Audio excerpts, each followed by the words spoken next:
Bismillahirrahmanirrahim.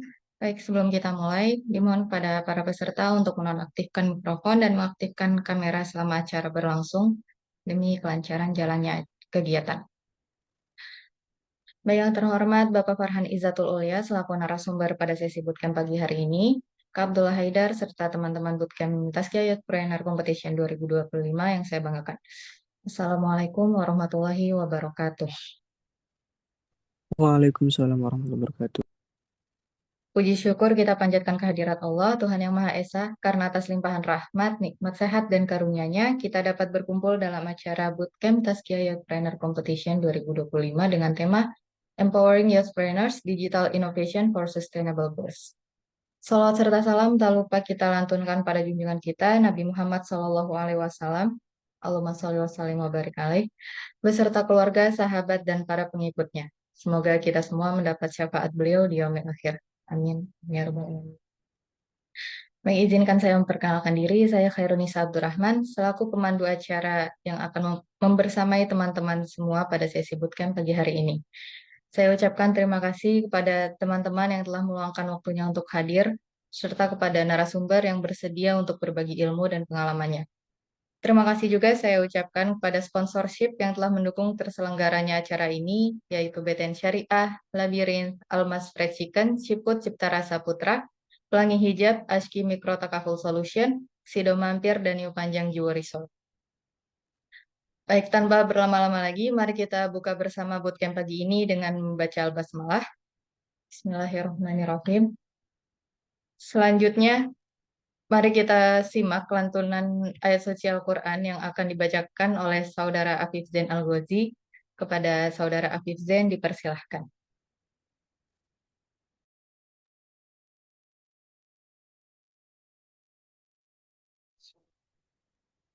Assalamualaikum warahmatullahi wabarakatuh.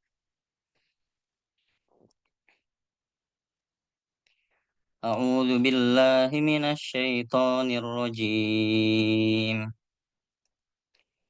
Bismillahirrahmanirrahim. Iddakhalu alaihi faqalu salama. Qala inna minkum wajilun.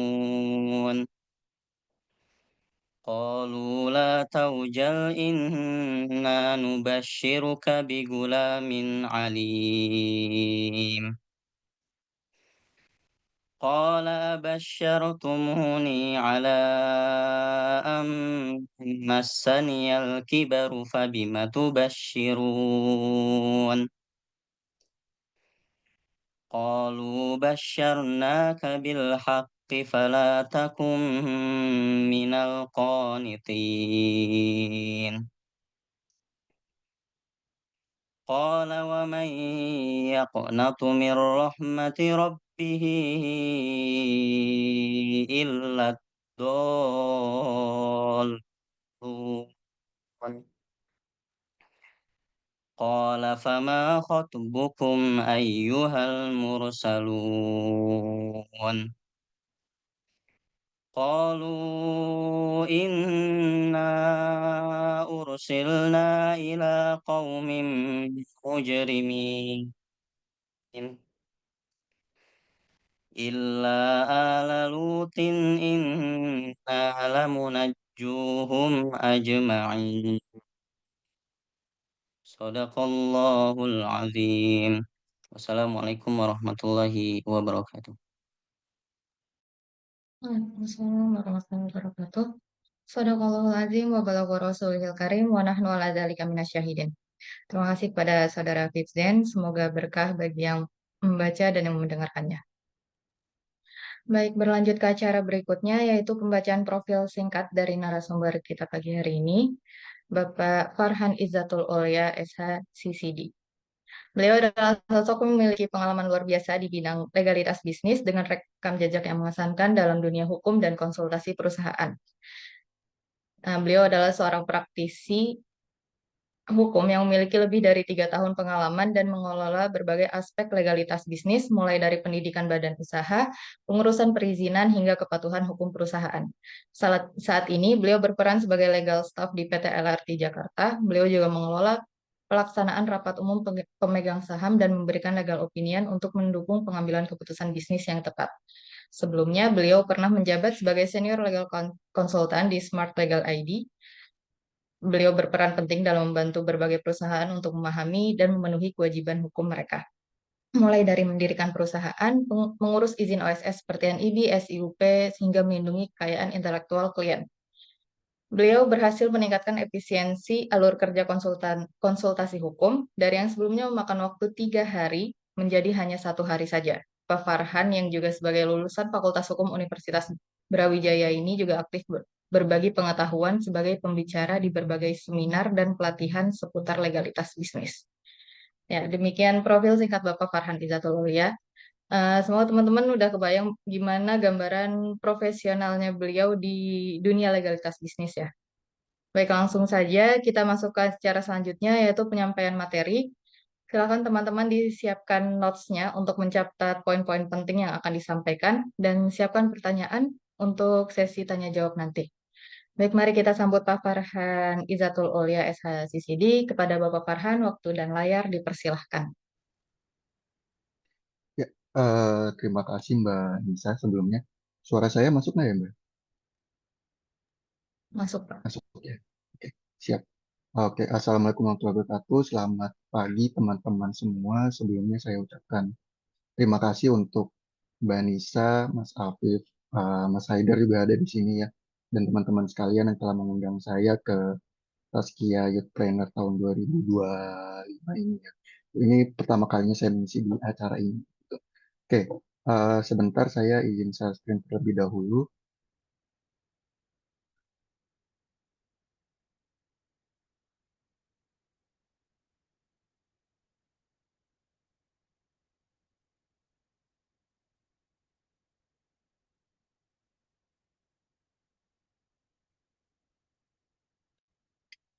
Sudah kelihatan ya, Mbak Nisa ya, untuk materinya. Siap. Saya Sudah. lanjutkan. Oke. Ya, terima kasih Mbak. Jadi sesuai dengan materi atau tema kelas hari ini terkait dengan legalitas berusaha, mungkin teman-teman ini lumayan berat karena biasanya orang kalau udah ada kata legalitas tuh biasanya lumayan berat dan males gitu dengerinnya gitu. Cuman saya paham juga di sini nggak semua teman-teman di sini adalah eh, mahasiswa hukum ya atau lulusan hukum juga, masih ada yang sekolah juga setahu saya dari peserta-peserta Taskia Youth Planner Competition ini. Jadi saya berusaha sebisa mungkin materinya ini dibuat seawam mungkin, jadi teman-teman bisa paham dengan bahasa-bahasa sederhana dan bukan bahasa hukum. Dan memang harapannya kalau dari saya pribadi, teman-teman nggak perlu bisa ngerjain legalitas sendiri, tapi seenggaknya tahu kewajiban-kewajiban legalitasnya itu seperti apa gitu. Jadi ketika nanti memulai usaha, menjadi pengusaha, sudah paham aspek-aspek legalitas yang perlu diperhatikan seperti itu. Ya ini profil singkat dari saya. Jadi sebagaimana tadi dijelaskan oleh Mbak Nisa, saat ini saya menjadi legal bagi salah satu company di Jakarta, tapi memang untuk saat ini ya saya tidak mewakili perusahaan saya, seperti saya pribadi di sini sebagai legal practitioner. Oke, untuk topik pertama atau subtopik pertama pada hari ini terkait dengan peran legalitas dalam bisnis. Di sini saya membagi menjadi 3 part. Yang pertama adalah terkait dengan urgensi memiliki perusahaan. Nanti selanjutnya ada urgensi memiliki hitam di atas putih dan urgensi memiliki hak kekayaan intelektual. Masuk yang pertama, akan saya setel satu video. Mungkin mohon bantuannya nanti Mbak Nisa kalau misalnya videonya nggak kedengeran suaranya ya. Bisnis pertama lu menghasilkan apa yang lu pengen gak sih? Jarang banget gue denger bisnis pertama lu sukses. Bisnis pertama gue aja gak sukses. Bisnis yang pertama yang gue diriin sendiri itu adalah bisnis es krim namanya LAR. Gue diriin berempat sama teman-teman gue, bazar-bazar. sukses secara finansial. Setiap bazarnya gue bisa dapetin 60-70 juta. Pernah di Surabaya sampai 100 juta untuk 3 hari. Gede banget. Indian apa? Indian lu berantem sama rebut-rebutan. Ada yang dari bazar-bazar itu, teman-teman gue ada yang satu yang nggak kerja, satu cuma pasif, satu usaha sendiri. Pada intinya, tapi nyesel nggak? Nggak banget, karena itu yang bikin lu belajar. Bisnis yang seperti itu yang bakal bikin lu kasih tahu PKS tuh penting loh, kontrak tuh penting loh, PP tuh penting loh, hitam di atas putih penting loh. Karena di situ waktu gue ribut udah nggak ada yang saling salah-salahin. Bisnis ini siapa punya nggak tahu. Yang jelas yang menang itu yang ada di rekening namanya siapa. Untungnya rekeningnya rekening gue sih, jadi gue yang menang. Ya, oke. Itu singkat cerita dari, mungkin kalau teman-teman yang suka nonton itu tahu Jejo ya, ini dari Polix Media saya ambilnya. Dia cerita tentang salah satu usaha yang dia bangun, kemudian usahanya ini ya berdasarkan kesepakatan aja, jadi tidak ada perusahaannya, nggak ada perjanjiannya dan segala macam. Ya, jadi ada 3 urgensi kenapa teman-teman harus memiliki perusahaan. Mungkin saat ini masih belum kepikiran buat teman-teman yang calon pengusaha untuk mendirikan suatu perusahaan, tapi saya kasih 3 alasan utama dulu kenapa teman-teman nantinya ketika mendirikan usaha itu perlu suatu perusahaan. Yang pertama itu adalah terkait dengan kalau teman-teman nggak punya perusahaan atau teman-teman melakukan usahanya itu basisnya perorangan, maka teman-teman itu nggak ada batasan pertanggungjawaban atas usaha yang teman-teman lakukan. Jadi maksudnya di sini adalah misalnya teman-teman punya usaha, kemudian teman-teman eh, melakukan kerjasama dengan salah satu pihak ini misalnya jadi pemodal buat usaha teman-teman tersebut, kemudian ternyata rugi usahanya, kan karena potensi rugi itu pasti ada, gitu. Dan misalnya ternyata ruginya lumayan besar gitu, bahkan lebih dari modal yang teman-teman sendiri keluarkan gitu. Misalnya teman-teman ngeluarin modalnya 50 juta, ternyata ruginya misalnya 100 juta. Nah, kalau teman-teman nggak punya perusahaan, maka pertanggungjawaban teman-teman itu sampai 100 juta tersebut gitu, yang mana akhirnya nombok banyak gitu. Banyak untung malah rugi gitu, balik modal aja pun enggak gitu. Nah, kalau misalnya teman-teman punya perusahaan, misalnya seperti perseroan terbatas, maka pertanggungjawabannya itu hanya sebesar modal yang teman-teman keluarkan atau modal yang dimiliki oleh perusahaan tersebut. Jadi kalau modal perusahaannya 50 juta, ya udah 50 juta aja. Nanti misal teman-teman punya, misal kerugiannya pun 100 juta, ya itu sudah di luar dari pertanggungjawaban perusahaan tersebut gitu. Karena memang lewat perusahaan itu nantinya harta pelaku usaha atau harta pengusaha dengan harta perusahaan itu akan dipisahkan gitu. Sementara ini yang hal yang tidak didapat di usaha perorangan karena hartanya akan dianggap status hukumnya sama, gitu, bercampur, tidak ada pemisahan antara harta usaha dengan harta pribadi atau harta rumah tangga teman-teman misalnya seperti itu. Kemudian alasan yang kedua adalah terkait dengan akses kegiatan usaha yang terbatas. Jadi untuk perorangan ini, usaha perorangan akan menemui beberapa kendala dalam mengakses kegiatan-kegiatan usaha yang akan dilakukan. Mungkin kalau kegiatan usahanya masih sederhana seperti buka kafe, restoran, atau jasa konsultasi, yaitu mungkin masih aman gitu. Tapi misalnya teman-teman nantinya mau buka usaha, biasanya tuh nanti saya akan ada contohnya beberapa usaha yang memang itu hanya bisa dijalankan oleh suatu perusahaan, nggak boleh dijalankan oleh perorangan. Ada juga nanti teman-teman akan temuin ketika misalnya mau ikut tender atau sejenisnya, itu pasti nanti perusahaan yang mengadakan tender itu pasti meminta adanya suatu legalitas, biasanya berupa akta pendirian atau sebagainya gitu. Maka untuk bisa dapat akta pendirian, maka artinya harus punya perusahaan seperti itu. Jadi itu yang nanti akan ada hambatan bagi teman-teman ketika menjalankan suatu usaha gitu. Yang ketiga adalah soal kredibilitas usaha rendah. Gitu. Ini akan berhubungan dengan nanti kepercayaan investor kepada usaha teman-teman. Ya, ini contohnya.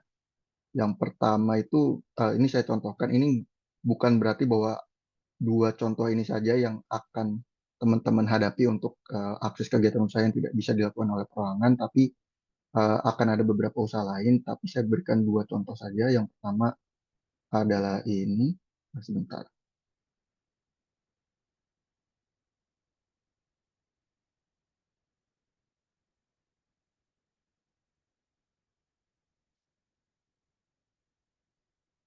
Oke, udah kelihatan ya jam in sebentar teman-teman. Jadi di sini saya jelaskan aja, ini adalah usaha untuk Biro Umroh atau Haji, di mana salah satu persyaratannya untuk bisa menjalankan usaha ini adalah ya ini, salinan sertifikat hak milik dari pemilik saham, komisaris, direksi atau nama perusahaan. Jadi dari sini tergambar bahwa harus ada suatu perusahaan, bahkan ini jelas bentuknya harus perseroan terbatas karena kan ada komisaris, ada direksi, ada pemilik saham gitu. Jadi kalau misalnya teman-teman kepikiran untuk membuka usaha biro haji atau biro umroh, ini akan jadi kendala buat teman-teman kalau misalnya belum punya perusahaan, khususnya dalam bentuk perseroan terbatas. Oke, balik lagi ke PPT, kemudian ada beberapa usaha di sektor kesehatan. Ini saya bukakan dulu. Oke, udah kelihatan ya.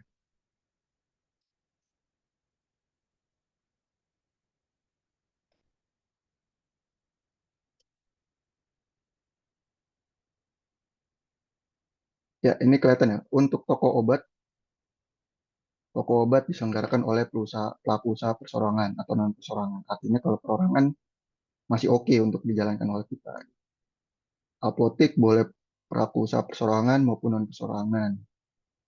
IEBA itu sebentar. Ya ini produsen obat tradisional. Jadi kalau teman-teman punya ide atau eh, penemuan obat tradisional untuk manusia, ini nggak bisa dilakukan oleh perorangan, harus non perseorangan. Artinya ya harus ada perusahaan seperti itu. Ya, oke. Buka OT. Sebentar. Oh, ini kita cari yang lain.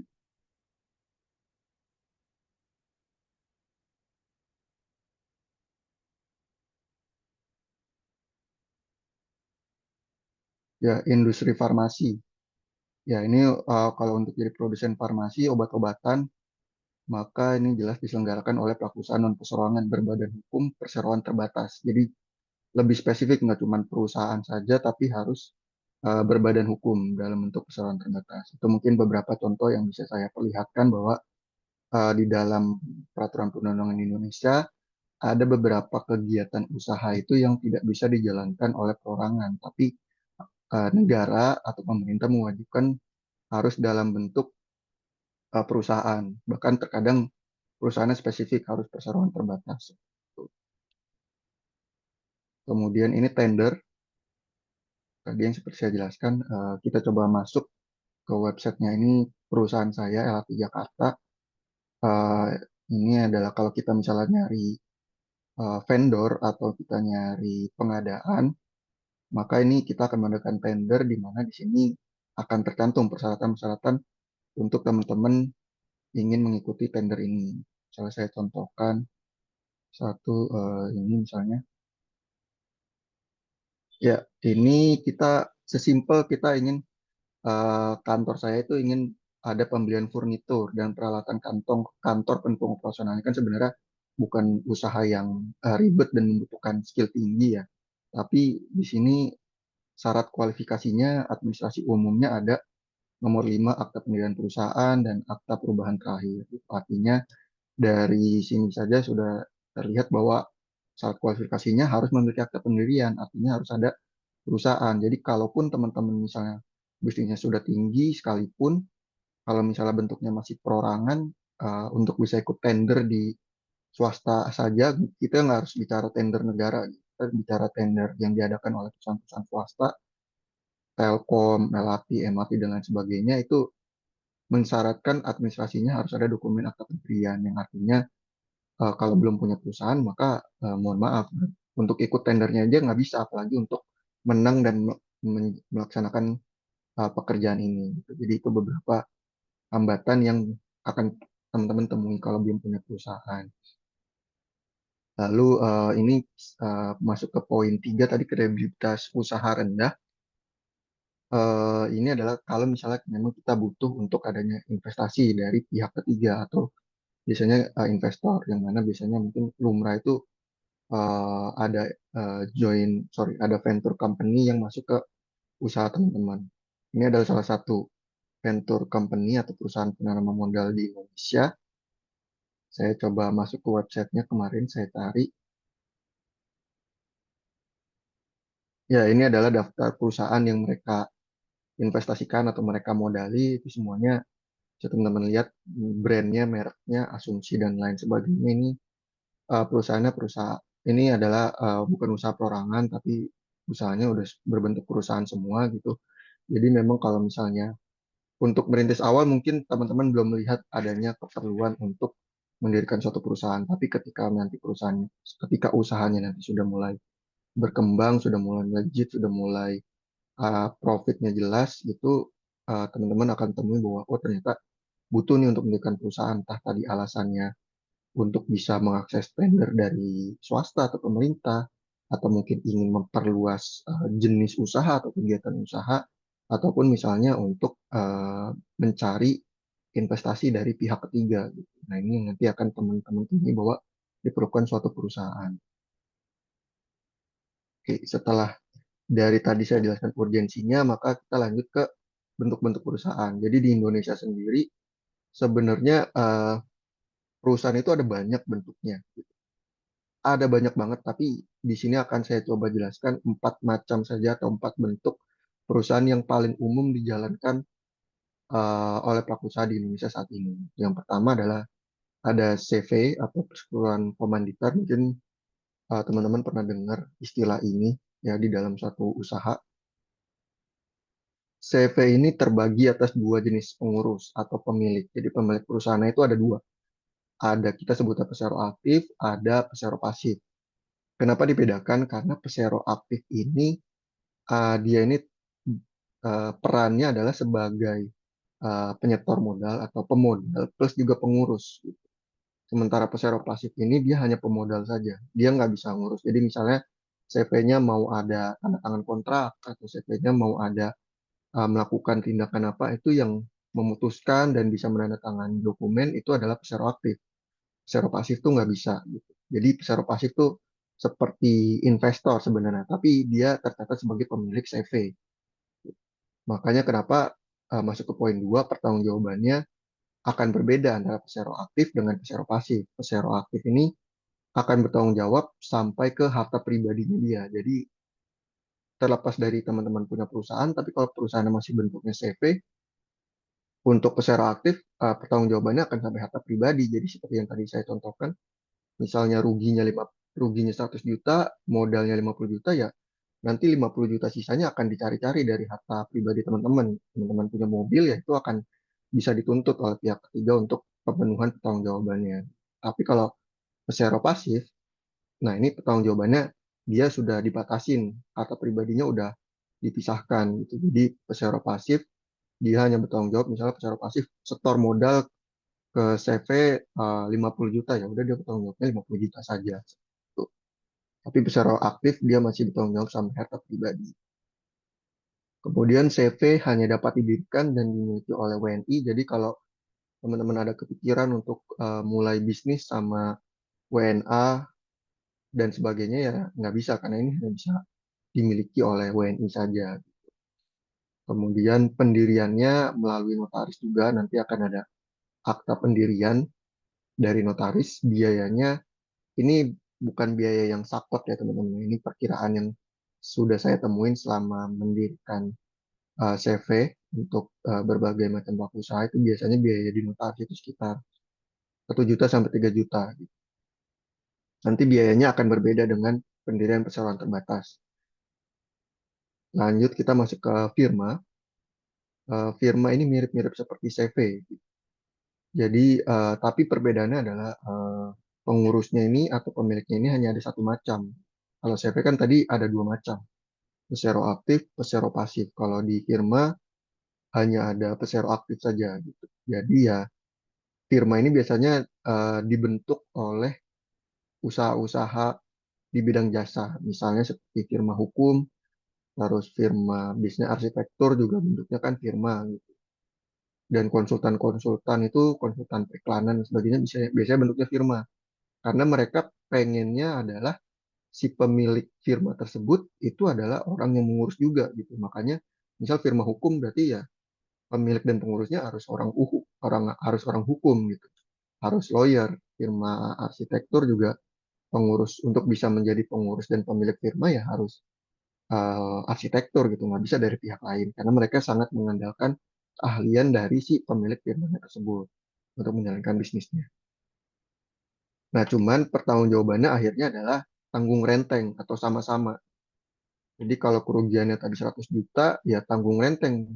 Misalnya pengurusnya atau pemiliknya ada tiga, berarti ditanggung sama-sama 33 juta, 33 juta, 33 juta.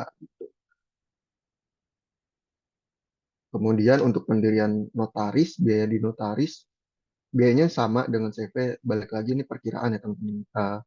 Kalau teman-teman bisa nemuin yang lebih murah itu akan lebih bagus gitu. Karena biasanya masing-masing daerah pasti biaya pendiriannya akan berbeda gitu. Di Jakarta biayanya akan mahal. Kalau misalnya teman-teman diriinnya di anggaplah misalnya Purwokerto gitu, itu biayanya jelas akan lebih murah. Di Bali saja, sorry di Bali itu saya temuin ternyata di Bali itu biayanya lebih mahal daripada di Jakarta. Notarisnya tuh jadi di Bali mungkin karena kota wisata ya, notarisnya netapin biayanya sangat mahal gitu. Jadi teman-teman bisa pintar memilih notaris di beberapa kota itu pasti bisa teman-teman temui ada yang murah.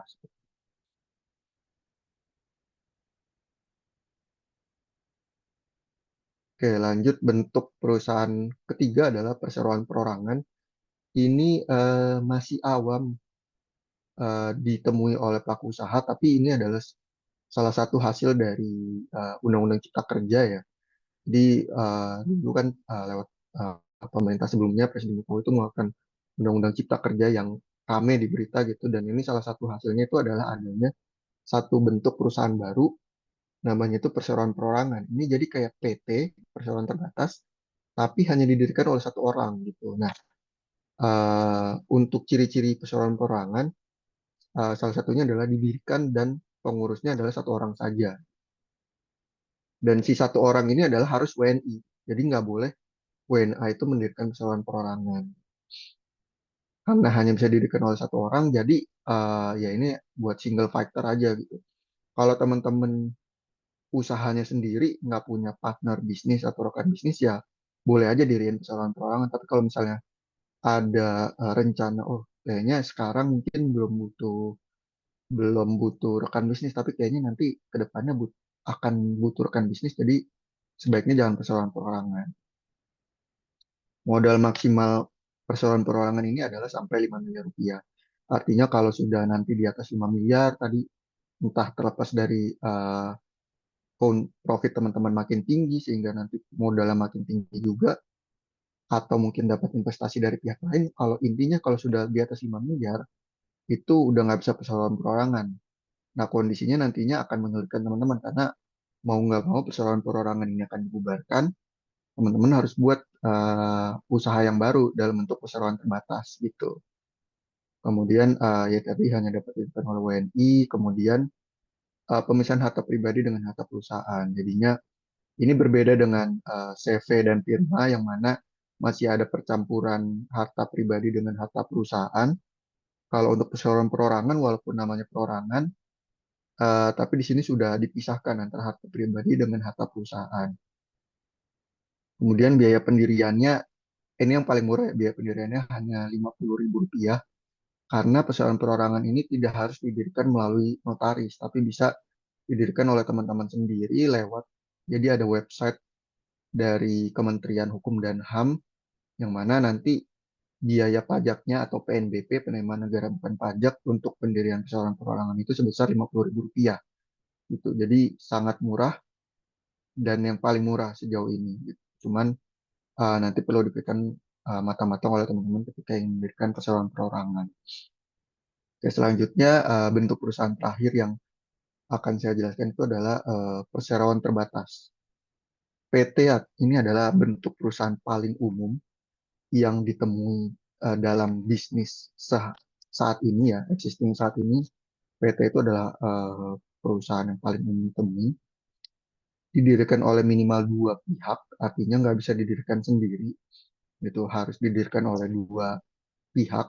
Jadi kalau teman-teman saat ini misalnya belum punya rekan bisnis yang bisa dipercaya oleh teman-teman untuk merintis suatu usaha, bisa teman-teman misalnya, oke, ini saya sendiri, nanti satu lagi pihaknya karena harus ada dua pihak, saya pakai saja misalnya ayah saya, atau misalnya saya pakai sepupu saya pakai ponakan saya gitu. Itu boleh-boleh aja untuk mengakalin minimal dua pihak ini gitu. Karena selama saya berkarir pun banyak pebisnis itu karena belum punya rekan bisnis yang bisa dipercaya, akhirnya pakai family-nya atau keluarganya, anggota keluarganya untuk mendirikan PT atau perseroan terbatas. Kemudian tidak ada batasan modal minimal dan maksimal. Jadi modal ini biasanya sering saya temuin orang itu nanya ketika mau mendirikan perseroan terbatas itu modalnya berapa sih Pak minimal? 50 juta kah atau berapa? Mereka berpikir bahwa untuk mendirikan suatu PT itu modalnya harus gede. Padahal berdasarkan peraturan Indonesia yang baru, modal PT itu nggak ada modal minimal. Jadi kalau teman-teman cuma punya 5 juta, 10 juta itu ya boleh-boleh aja diriin perseroan terbatas. Jadi nggak harus ada modal yang besar untuk bisa mendirikan suatu PT. Kemudian PT bisa didirikan dan dimiliki oleh WNI dan WNA dan bahkan oleh badan hukum lainnya. Artinya berbeda dengan perseroan perorangan, berbeda dengan CV, berbeda dengan firma.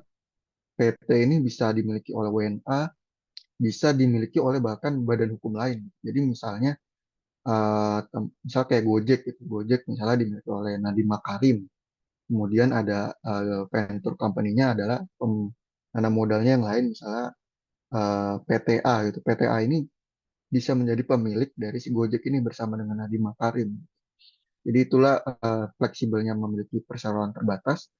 Makanya karena alasan-alasan tersebut akhirnya PT ini adalah bentuk perusahaan yang paling sering digunakan dan paling diminati oleh pelaku usaha di Indonesia. Kemudian juga ada pemisahan harta pribadi dengan harta perusahaan. Tentunya ini akan lebih aman dan safety untuk teman-teman dalam menjalankan usaha dan melakukan kerjasama atas nama PT-nya nanti. Tapi biayanya memang akhirnya jadi paling mahal ya. Pendiriannya melalui notaris, biayanya kisaran 4 juta sampai 6 juta. Saya pernah temuin di bawah 4 juta, tapi itu jarang ya. Jadi yang biasanya notaris itu biayanya sekitar 4 juta sampai 6 juta gitu. Berbeda beberapa juta dengan pendirian CV atau firma, tapi ini untuk jangka panjang akan sangat bagus jika mendirikan perseroan terbatas. Oke, ini beberapa tips yang bisa jadi pertimbangan teman-teman ketika nanti misalnya teman-teman ingin memutuskan untuk mendirikan perusahaan. Nah, ini biasanya setelah tahap kontemplasi setelah, oh, akhirnya butuh perusahaan nih kayaknya untuk usaha ini, kebingungan selanjutnya adalah bentuk perusahaannya itu apa. Karena ada CV, ada firma, ada perseroan perorangan, ada perseroan terbatas, mana yang paling bagus untuk dipilih oleh teman-teman. Di sini pertimbangan yang pertama adalah CV, firma itu dan PT itu adalah kalau teman-teman memiliki partner atau rekan. Tapi kalau teman-teman belum punya partner atau rekan, bisa menggunakan perseroan perorangan. Kemudian kalau misalnya teman-teman butuh penanam modal, jadi teman-teman nggak butuh, oh gue nggak butuh lu ngurus usaha ini, gue cuma butuh lu penanam modal di sini. Nah itu bisa menggunakan CV, bisa menggunakan PT gitu. Tapi kalau firma biasanya itu penanam modalnya ya pemilik firmanya itu juga mengurus gitu. Akhirnya biasanya di dalam praktek itu pebisnis itu biasanya ya kalau untuk firma ini nggak bisa cuma nyari investor doang. Biasanya investornya mau nggak mau ya harus punya keahlian juga tadi saya bilang misalnya firma hukum ya harus lawyer juga gitu. Firma arsitektur ya investornya juga harus arsitektur nggak bisa dari pihak asing seperti itu. Kalau perseroan perorangan jelas nggak bisa ada investor karena ya tadi harus didirikan oleh salah satu oleh satu orang saja, satu orang WNI saja dan ada batasannya tadi biaya atau modalnya itu maksimal sampai 5 miliar. Kemudian untuk CV, firma dan perseroan perorangan ini kalau orientasinya masih belum jangka panjang, artinya jangka pendek dulu biasanya pebisnis yang saya temuin tuh biasanya diri CV, firma, perseroan perorangan itu uh, usaha orientasinya pendek karena misalnya dia ada satu kerjasama yang ingin dilakukan, terus si partner kerjasamanya ini mensyaratkan oh lu harus bentuk CV firma atau perusahaan perorangan, intinya harus bentuk perusahaan gitu. Ya udah, akhirnya karena dia nggak mau ribet, ya udah gue diriin dulu deh perusahaan perorangan yang biayanya murah, atau diriin dulu deh CV gitu kan biayanya murah, karena mereka mendirikan perusahaannya itu masih based on project gitu, masih belum jangka panjang. Tapi kalau udah mulai jangka panjang ya yang paling ideal adalah perseroan terbatas. Kenapa? Karena perseroan terbatas tadi bisa dari pihak asing pun masuk, bisa kalau udah sukses ya bisa untuk TBK ya gitu ya. Yang bisa TBK itu hanya perseroan terbatas. CV, firma, perseroan perorangan itu nggak bisa TBK. Dan perseroan terbatas ini bisa eh, nanam modalnya itu dari banyak pihak gitu. Jadi makanya ini yang paling untuk jangka panjang itu biasanya bisnis itu sudah membuatnya perseroan terbatas. Karena sepanjang saya temuin, beberapa klien yang saya pegang itu dia sudah punya CV, sudah punya firma, kemudian minta tolong ke saya atau ke perusahaan saya dulu itu untuk saya butuh persoalan terbatas, gitu. Saya butuh diri persoalan terbatas karena prospeknya udah bagus, profitnya udah kelihatan jelas gitu, dan mereka bisnisnya udah nggak based on project lagi, tapi udah berjalan saja gitu. Nah ini yang akhirnya akan jadi kendala buat teman-teman kalau misalnya awalnya itu nggak langsung PT. Karena teman-teman udah punya CV, CV-nya harus dibubarin dulu. Untuk bubarin CV itu butuh biaya, butuh waktu, butuh tenaga. Karena nanti butuh penutupan ke kantor pajak, butuh penutupan ke notaris dan Kementerian Hukum dan HAM. Dan nanti harta yang sudah ada di CV ini harus dipindahkan dulu ke PT. Jadi itu prosesnya nggak semudah yang dibayangkan. Itu akan ribet dan memakan biaya serta waktu. Dan itu akhirnya akan menyulitkan di awal-awal transisi dari CV firma pindah ke perseroan terbatas. Yaitu untuk subtopik pertama. Lanjut untuk peran legalitas dalam bisnis. Masuk ke subtopik kedua adalah terkait dengan urgensi memiliki hitam di atas putih. Gitu. Ya, jadi apa itu hitam di atas putih? Di sini saya kasih 3 contoh. Yang pertama itu yang huruf A itu ada kontrak. Yang huruf B itu adalah kwitansi ya. Kwitansi pembayaran. Yang ketiga atau yang huruf C itu adalah ini cet-cetan antara pelanggan dengan penjual gitu. Ngap KNKT 2, KNKT saya nggak tahu KNKT itu apa. Boleh ngap makan di Mars gitu. Ini harusnya di mana ya? Tapi di Mars di tempat satu pada satu enggak, dikit lagi OTW Asia. Satu sedang nggak pakai saus aja yang sedang. Nah ini menurut teman-teman mana yang hitam di atas putih yang saya maksud gitu. Mungkin Mbak Nisa boleh dibantu MC. Menurut Mbak Nisa yang hitam di atas putih yang benar itu yang mana dari ketiga pilihan ini? Yang A. Yang A ya, kontrak. Boleh yang lain. Tadi Muhammad Abdullah ya, buka suara. Kenapa yang A, Mbak Nisa?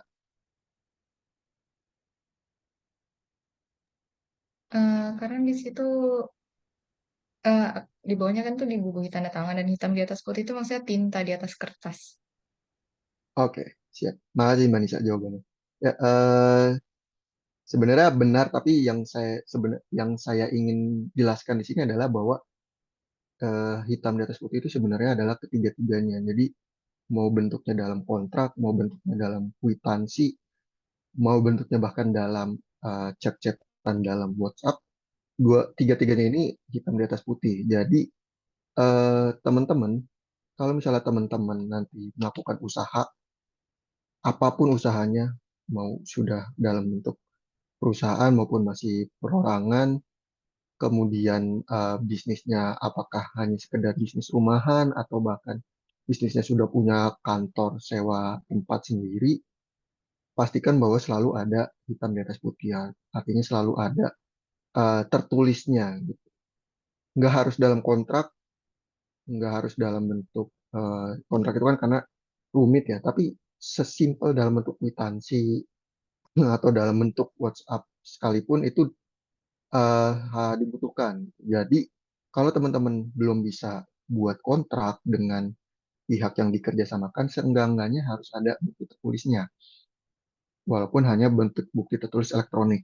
Ini misalnya makanya kenapa huruf C ini saya cantumkan. Jadi misalnya teman-teman punya usaha catering, kemudian ada pelanggan mesen, teleponlah ke teman-teman untuk saya pesan untuk tanggal 5 Februari saya pesan catering ada 100 box, menunya ini tolong disediain ya gitu. Tolong diantar di tanggal 5 di tempat ini.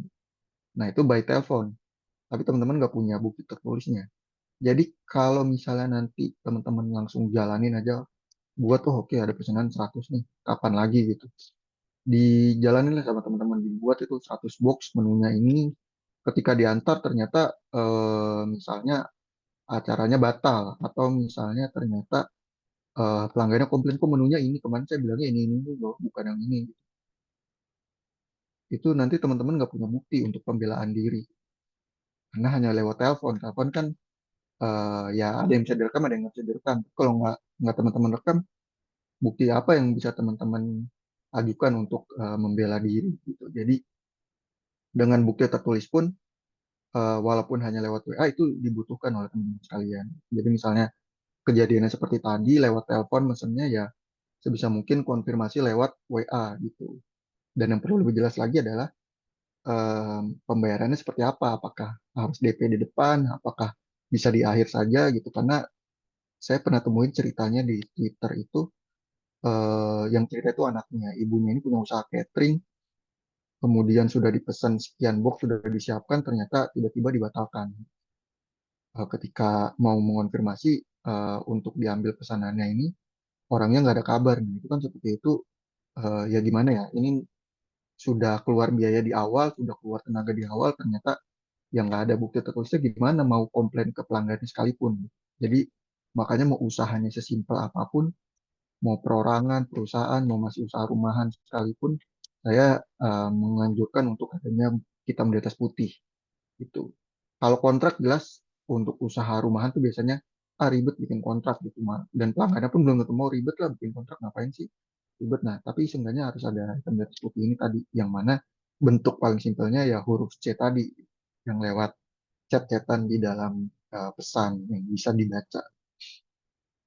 Tapi untuk kelanjutannya ya tentunya kalau yang paling ideal adalah seperti yang tadi disampaikan oleh Mbak Nisa, itu yang huruf A, yaitu dalam bentuk kontrak. Karena kalau sudah kontrak itu biasanya bahasanya kan sudah jelas ya, pembayarannya seperti apa, biayanya berapa, terus pekerjaannya apa, kewajiban para pihaknya seperti apa, dan ada tanda tangannya. Artinya tanda tangan itu sebenarnya adalah bukti persetujuan para pihak terkait dengan isi kontrak tersebut. Jadi memang yang paling ideal ketika melakukan usaha atau melakukan kerjasama atau melakukan pekerjaan dengan pihak lainnya adalah ya kontrak. Tapi memang seperti yang saya jelaskan tadi, kalau misalnya memang belum sanggup kontrak, minimal ada kwitansi atau minimal ada ya chat-chatan dengan pihak partnernya teman-teman sekalian. Oke, selanjutnya adalah saya jelaskan fungsi kontrak. Kontrak itu sebenarnya nggak harus dibuat oleh orang hukum, nggak harus dibuat oleh pengacara atau lawyer.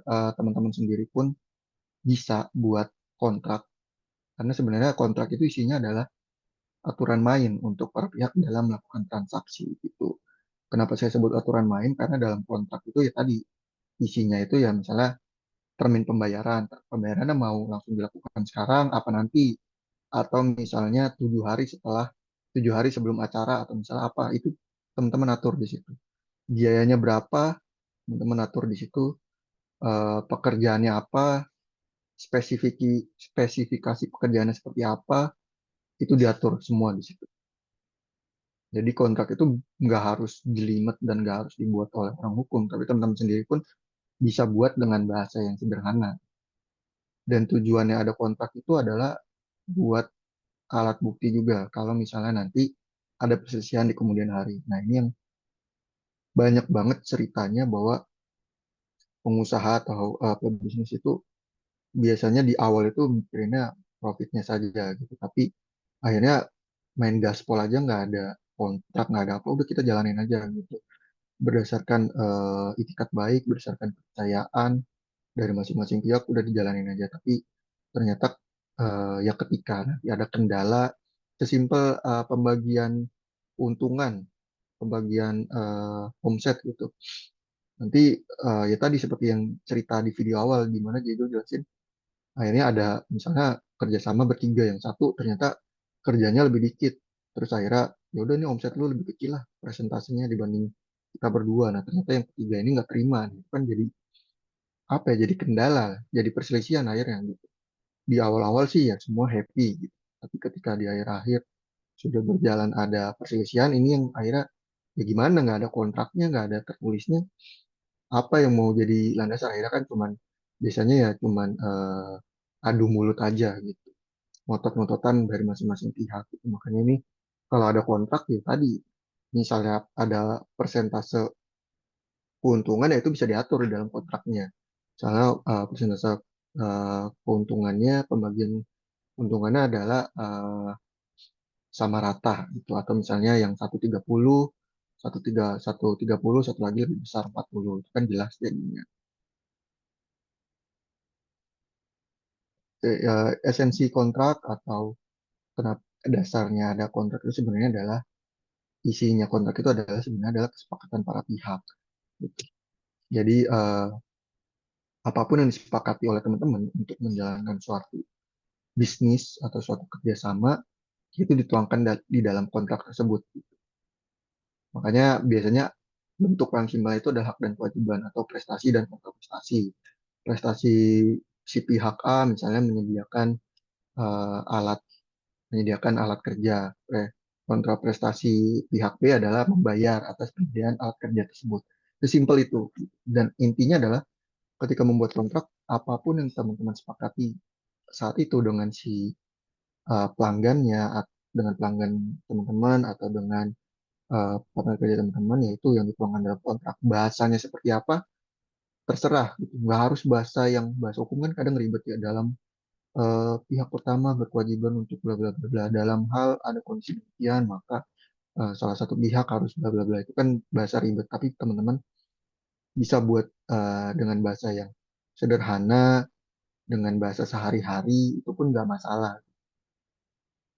Yang penting jelas maksudnya ya. Jadi ketika dituangkan dalam kontrak tertulis itu jelas maksudnya, biaya RP sekian gitu.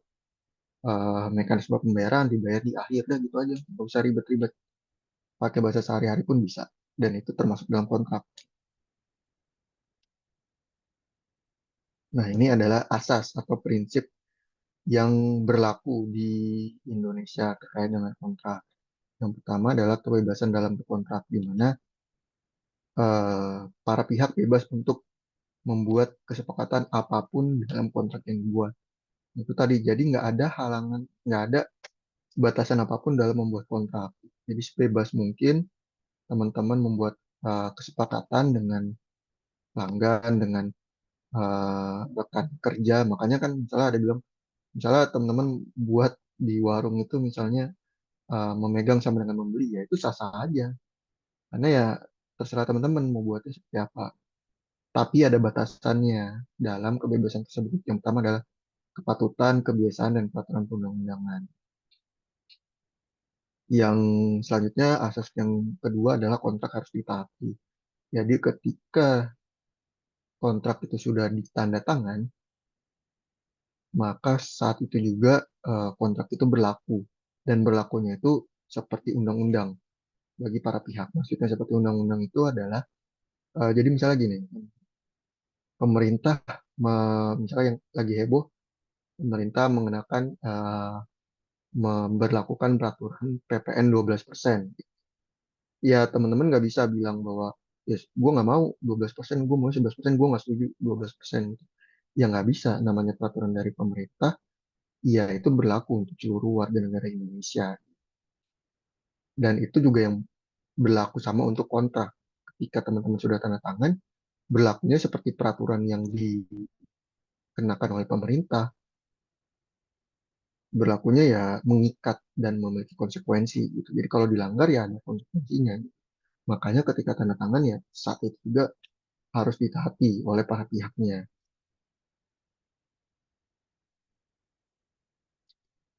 Selanjutnya ini beberapa aspek yang perlu diperhatikan dari penggunaan atau implementasi kontrak. Yang pertama adalah soal meterai. Meterai ini sering banget ditanyakan karena apakah kontrak itu berlaku atau sah kalau misalnya nggak ada meterai.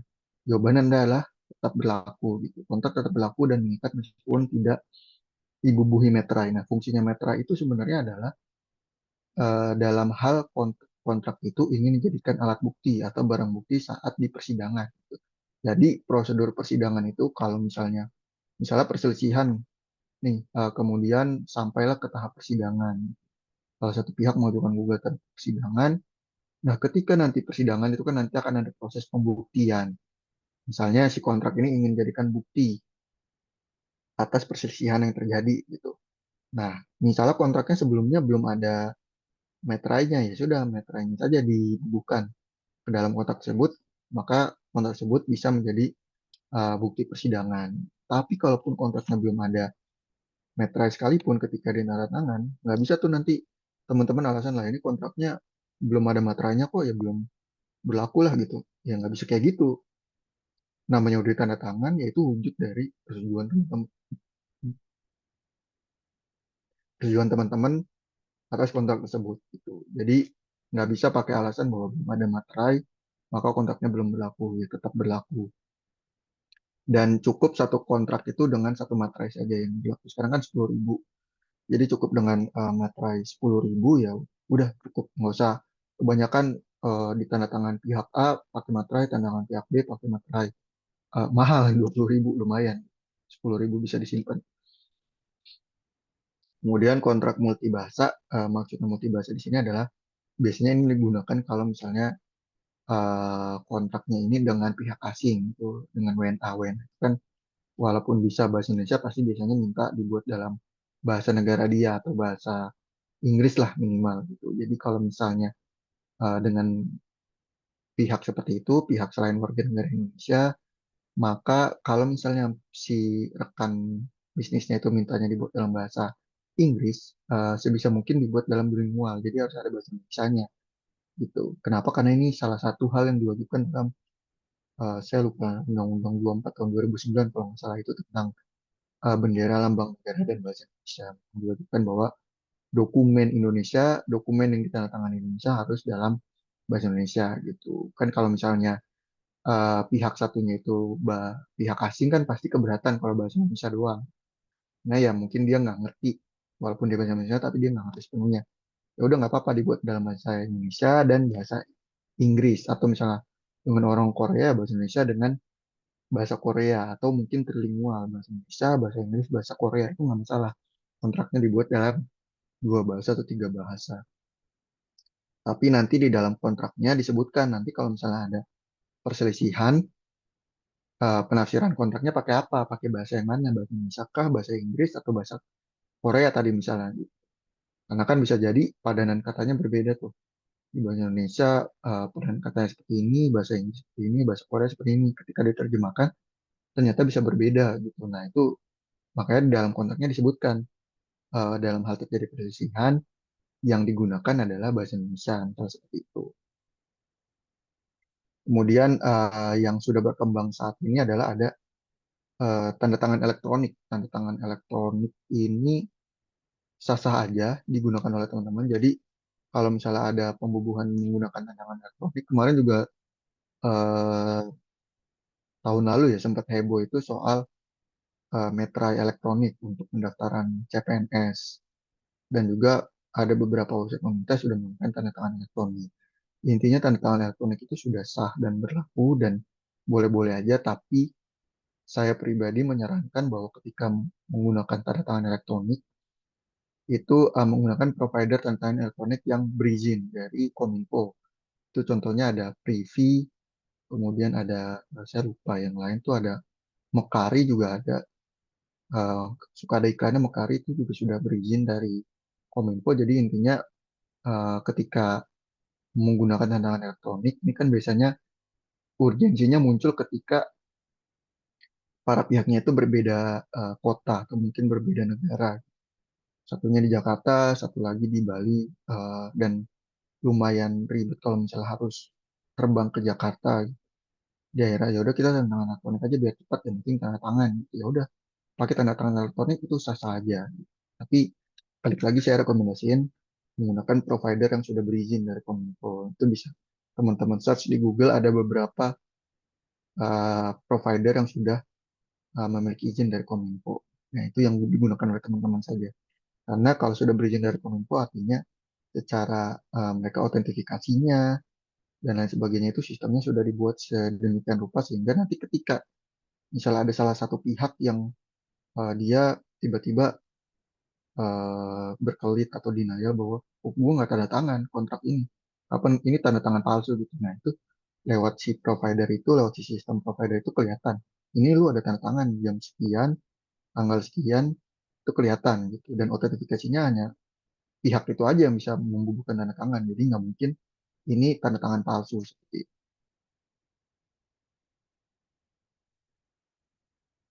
Oke, masuk ke subtopik ketiga, urgensi memiliki hak kekayaan intelektual atau biasanya sering disebut haki ya. Ini saya coba jabarkan dulu beberapa sengketa. Ini salah satu bentuk haki di Indonesia itu ada merek namanya atau brand ya. Biasanya ada trademark itu kan untuk merek. Jadi ada 4 contoh sengketa merek di Indonesia. Yang pertama sepatu Puma gugat merek obat nyamuk Puma asal Indonesia. Jadi brand internasional Puma menggugat satu merek, satu trademark di Indonesia itu namanya Puma, tapi untuk obat nyamuk gitu. Lalu kemudian ada Hugo Boss Jerman kembali menang lawan Hugo dari Jakut. Jadi ada Hugo Boss yang brand fashion, brand internasional, ternyata ada juga Hugo di Indonesia. Kemudian ini yang ketiga ini soal geprek bensu versus ayam geprek bensu. Ini terkenal sekali kasusnya gitu karena berkali-kali diliput media dan sengketa merek ini panjang sekali kasusnya. Jadi Ruben Onsu sempat gugat, terus si satunya lagi pihak satunya juga gugat balik, jadi saling menggugat dan makanya proses pengadilannya sangat panjang. Saya kurang tahu update-nya apakah sekarang sudah benar-benar selesai atau masih ada gugatan yang diproses seperti itu. Dan yang terakhir ini juga heboh ya di Instagram soal MS Glow versus PS Glow gitu. MS Glow miliknya Juragan 99, PS Glow miliknya Putra Siregar. Seingat saya sempat viral banget karena Putra Siregar waktu itu nulis surat dari penjara yang intinya bahwa dia menyerahkan menyerahkan kasus ini dan tidak akan menggunakan PS Glow lagi. Kalau nggak salah di-upload sama istrinya waktu Putra Siregar di penjara.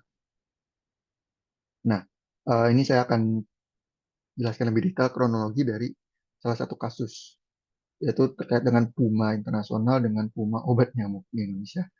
Jadi pada tahun 2023, Puma brand internasional ini menggugat Puma brand lokal, milik pengusaha lokal yang memiliki merek terdaftar Indonesia untuk produk obat nyamuk. Jadi jelas sebenarnya produknya beda jauh.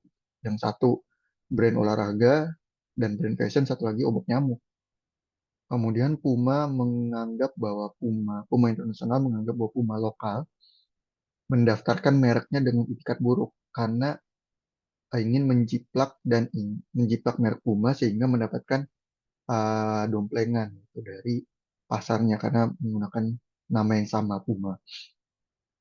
Nah akhirnya lewat putusan pengadilan Puma lokal yang obat nyamuk diputus oleh hakim menyerupai merek Puma brand internasional sehingga pendaftaran mereknya dihapus di Indonesia.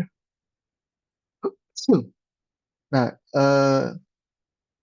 ini adalah perbandingannya Puma lokal dengan Puma internasional mirip banget untuk logonya, namanya jelas sama-sama Puma, tapi logonya juga sama-sama apa ya Puma ini macan atau apa ya saya lupa hewannya ini apa gitu. Tapi intinya bentuknya sama gitu.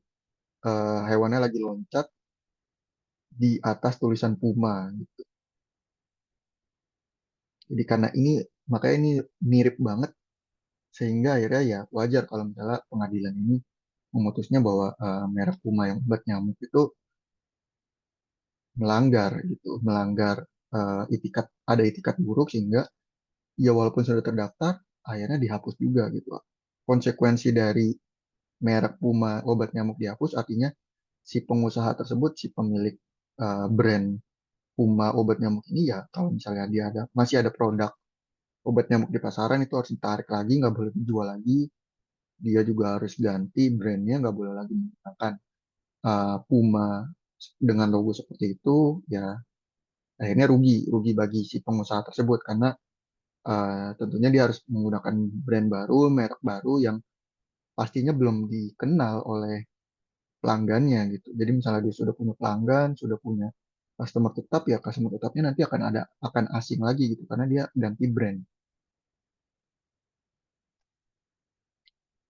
Setelah tadi merek atau trademark, ini ada lagi kasus sengketa hak cipta di Indonesia. Ada 3 contoh yang saya perlihatkan. Ini pertama adalah kasus antara lagu Lagi Santik dengan Gen Halilintar ya. Kemudian ada yang rame tahun lalu itu Ahmad Dhani dengan Once, di mana Ahmad Dhani melarang mantan vokalisnya Dewa, Once, untuk membawakan lagu Dewa 19 kalau Once manggung sendiri.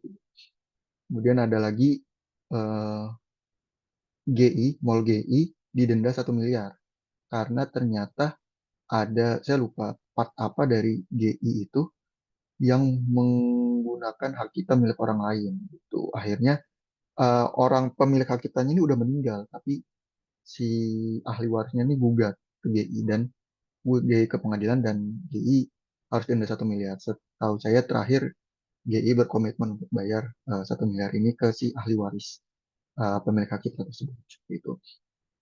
Nah ini ada satu kasus yang akan saya jelaskan cukup detail kronologisnya. Nah tapi sebelumnya mungkin saya dengarkan dulu ya. Ini cuplikan lagu Lagi Santik.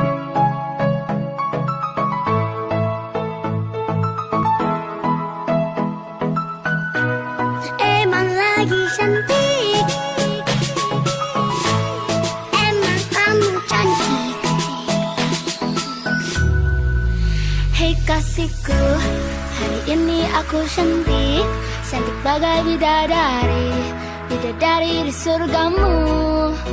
Hei kasihku, perlakukanlah diriku seperti kekasihmu, ku ingin dimanjakanmu. Ya, itu cuplikan lagu Lagi Santik Gen Halilintar ya. Kita berhenti di Torik aja. Jadi kronologisnya adalah Gen Halilintar mengunggah cover lagu Lagi Santik ke channel YouTube mereka pada akhir tahun 2018. Kemudian Naga Suara sebagai pemilik hak ciptanya dan pemilik lagu Lagi Santik ini mengajukan gugatan karena merasa dirugikan secara material dan Gen Halilintar ternyata tidak meminta izin ketika mengcover lagu Lagi Santik tersebut dan menguploadnya ke YouTube. Itu. Akhirnya pengadilan atau Mahkamah Agung menyatakan bahwa Gen Halilintar bersalah dan mewajibkan pembayaran ganti rugi sebesar 300 juta kepada Naga Suara. Ini sudah putusan final karena diputus oleh Mahkamah Agung, dan moral value yang bisa diambil adalah bahwa ketika kita ingin mengcover lagu ya sebisa mungkin meminta izin kepada pemilik lagunya atau secara umum kepada pemilik hak ciptanya gitu.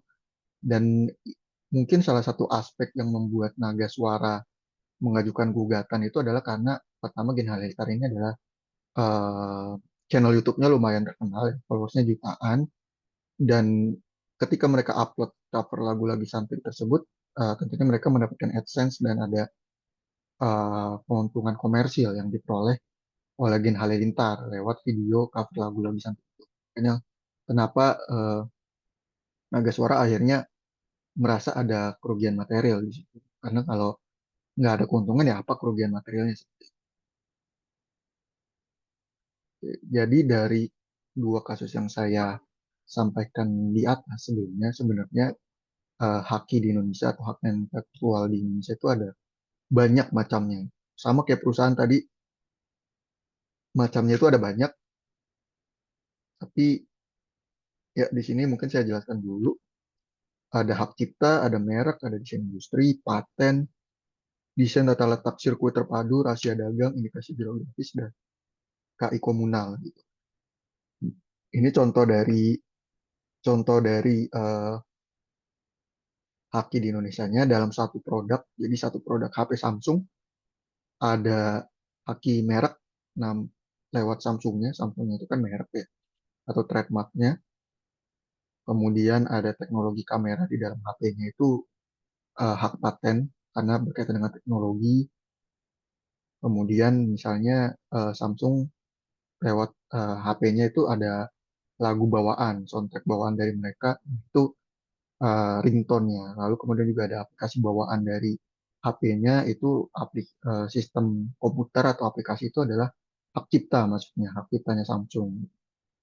Kemudian bentuk HP-nya, misalnya bentuk HP-nya tuh eh, layarnya 6 inch, terus bentuknya kotak atau mungkin ada lengkungannya, kemudian misalnya belakangnya itu glass atau mungkin belakangnya itu sudah metal, warnanya hijau dan lain sebagainya itu adalah haki dalam bentuk desain industri. Atau jadi misalnya desain industri itu yang lain misalnya bentuk botol gitu. Bentuk botol kan sekarang tumbler bentuknya berbagai macam, nah, itu desain industri dan lain sebagainya. Nah, yang akan saya bahas lebih detail kali ini adalah merek dan hak cipta saja, karena ini adalah haki yang paling banyak digunakan atau paling banyak muncul di dalam bisnis di Indonesia gitu, dan akan sangat digunakan dalam bisnis teman-teman nantinya. Yang pertama adalah merek. Merek itu jadi bisa berupa nama, bisa berupa logo, bisa berupa tanda. Jadi kan misalnya ada Puma. Puma itu namanya, logonya itu ada tulisan Puma dengan ada hewan yang loncat di atasnya. Tuh. Nah, merek di Indonesia itu dia menganut sistem first to file, artinya siapa yang mendaftar pertama kali dialah yang dianggap memiliki merek tersebut gitu. Jadi misalnya teman-teman punya merek misalnya namanya Aliandra, kita nggak salah aja, misalnya namanya merek kosmetik namanya Aliandra. Teman-teman udah punya klinik, sudah punya produk dengan nama Aliandra, tapi teman-teman nggak daftarin mereknya. Jadi teman-teman cuma menggunakan beroperasi lama gitu dengan nama Aliandra, tiba-tiba ada orang lain, misalnya orang lain di Medan lah misalnya, tiba-tiba menggunakan nama Aliandra, tapi dia daftarin merek ke Kementerian Hukum dan HAM lewat Direktorat Jenderal Kekayaan Intelektual. Dia daftarin mereknya ke Kementerian Hukum dan HAM, terdaftarlah dia. Maka nanti ketika suatu hari si orang Medan ini gugat teman-teman, itu ya sah-sah aja. Karena dia yang terdaftar dan dia yang tercatat sebagai pemilik dari merek Aliandra tersebut. Walaupun misalnya teman-teman sudah menggunakan merek Aliandra dari tahun 2000 misalnya, sementara si orang Medan ini baru pakainya tahun 2022, baru daftarinnya tahun 2023, ya nggak masalah. Karena yang tercatat daftar yang pertama kali dia, jadi yang punya hak untuk menggunakan, untuk memasarkan, untuk mengkomersialkan, dan bahkan untuk menggugat pihak lain, melarang pihak lain menggunakan merek Aliandra ya dia.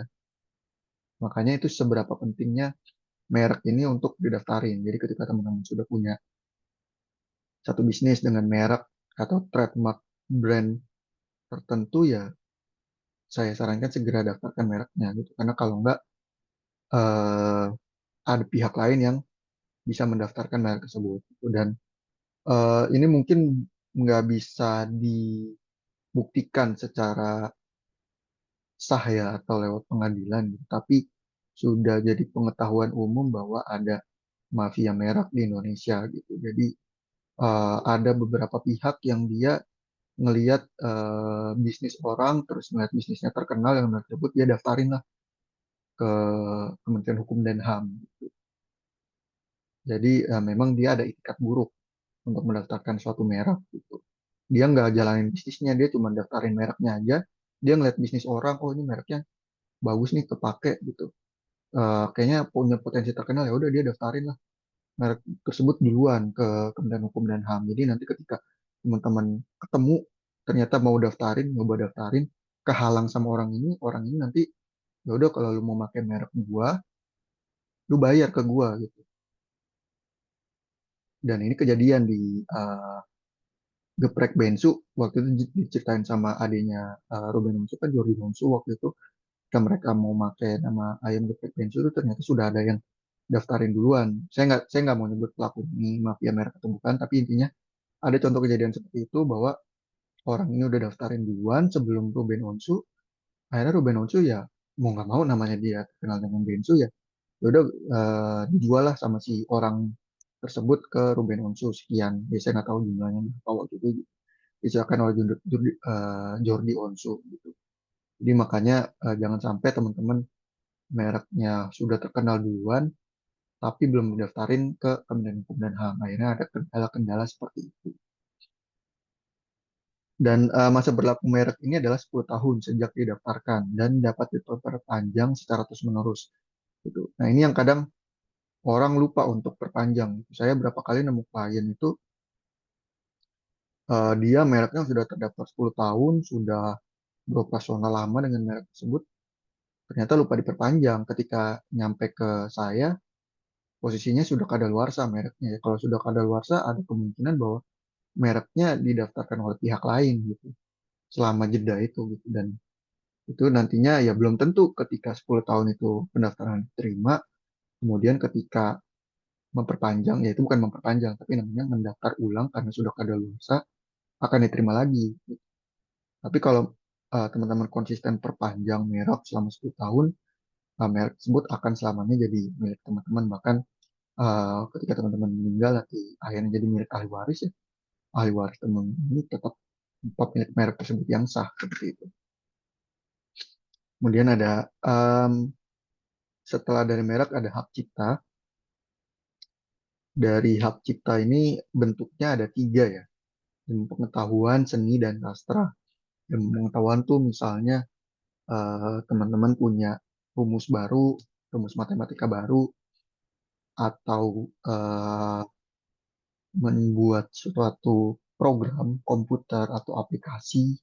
Nah itu sudah ada copyrightnya tuh, sudah ada hak ciptanya. Lalu seni itu biasanya tarian, kemudian eh, lagu, kemudian aransemen musik dan lain sebagainya itu seni. Sastra itu misalnya pidato, terus puisi, terus buku seperti novel dan sebagainya itu masuk ke dalam bagian dari sastra. Makanya kenapa buku itu pasti selalu ada tulisan copyright-nya dari penulis seperti itu.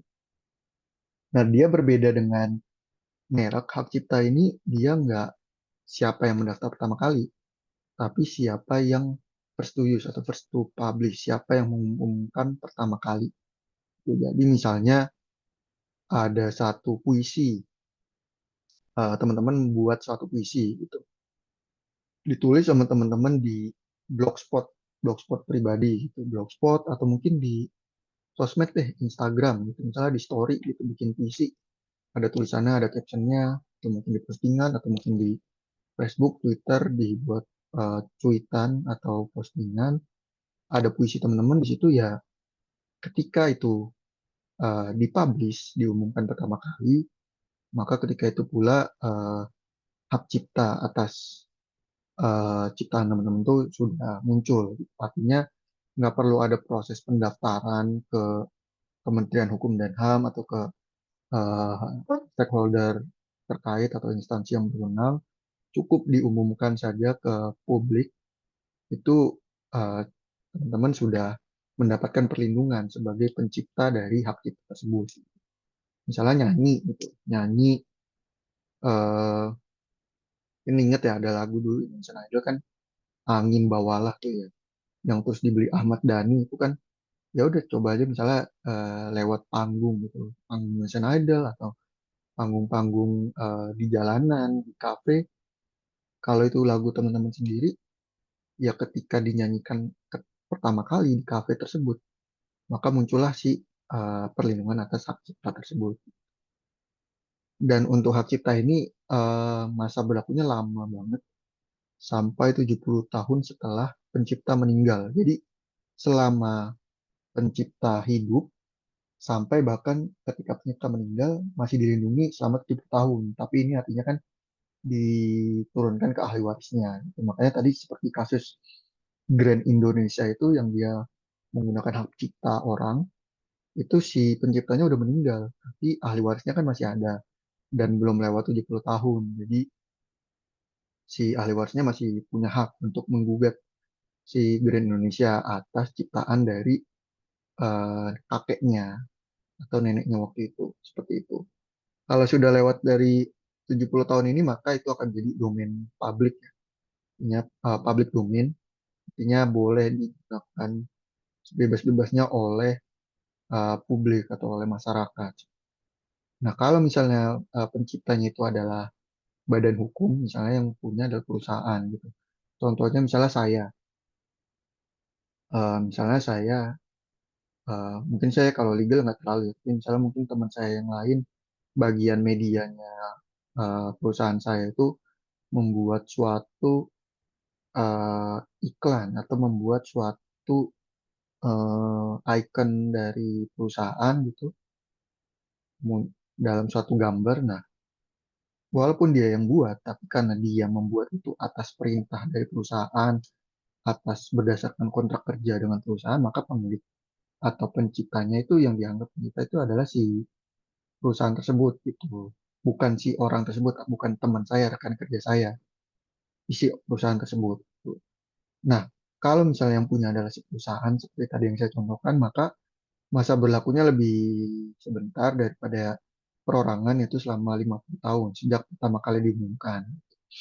Jadi misalnya icon perusahaan saya